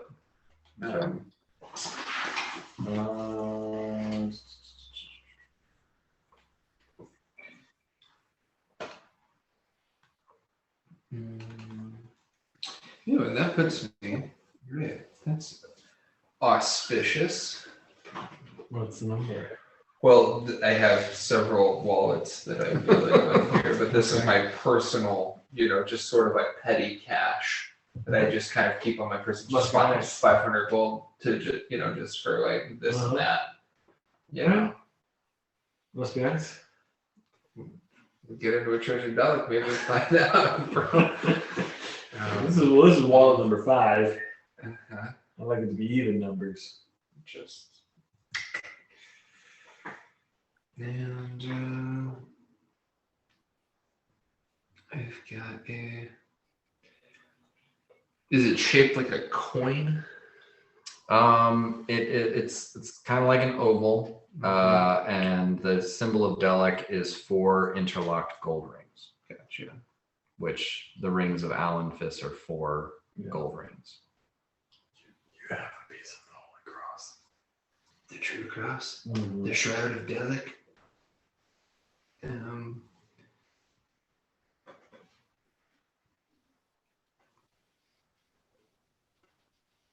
Bingo. Sweet. Port's hanging. What? Port's hanging. Port's feeling good. Port's in Paris. 40 days. Hath Lydian? Yadana? What is it? Yannabal? Yeah. Doesn't have 40 days. 61 days. Well, all the months have 40 days.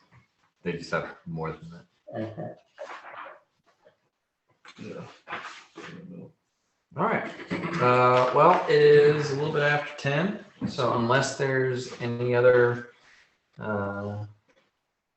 immediate concerns or things that need to be clarified, we can wrap it up here, find out what Trevor wanted to actually do during all this time. Mm-hmm. Apparently he's teaching at a college. That's all I got. Yeah, he's probably spending some time there. I might see if I can get him aside for an hour or two and work through that stuff with him. He could probably describe to you in 10 minutes at a table. Right, but there's all this stuff that occurred. So he can tell me what he wants to do, and then I'm gonna tell him how the world reacts to that. Sure. While you were teleporting Murak around several times a day. Oh yeah, because he doesn't have enough. He has enough fucking spell slots to. Yeah. He could do that and then fuck off and do his own thing. Gotcha. All right, I'll be back. You have your lunch? Okay.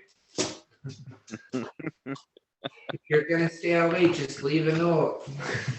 He's probably you're building the bridge, and he's creating an illusion of what he thinks the bridge should look like when it's done right next to it, and just being really annoying. Yeah, I want that. Like, well, what if you do it like this? Fuck off! With the daisy chains and the posies. Commerce, goddammit. Hardcore commerce. What are you doing with these bodies when you recover them? You're gonna put them back in the crypt? I'm gonna take him back. To Yeah. the crypt. I'm gonna like give and lay them to them my rest? family and let my family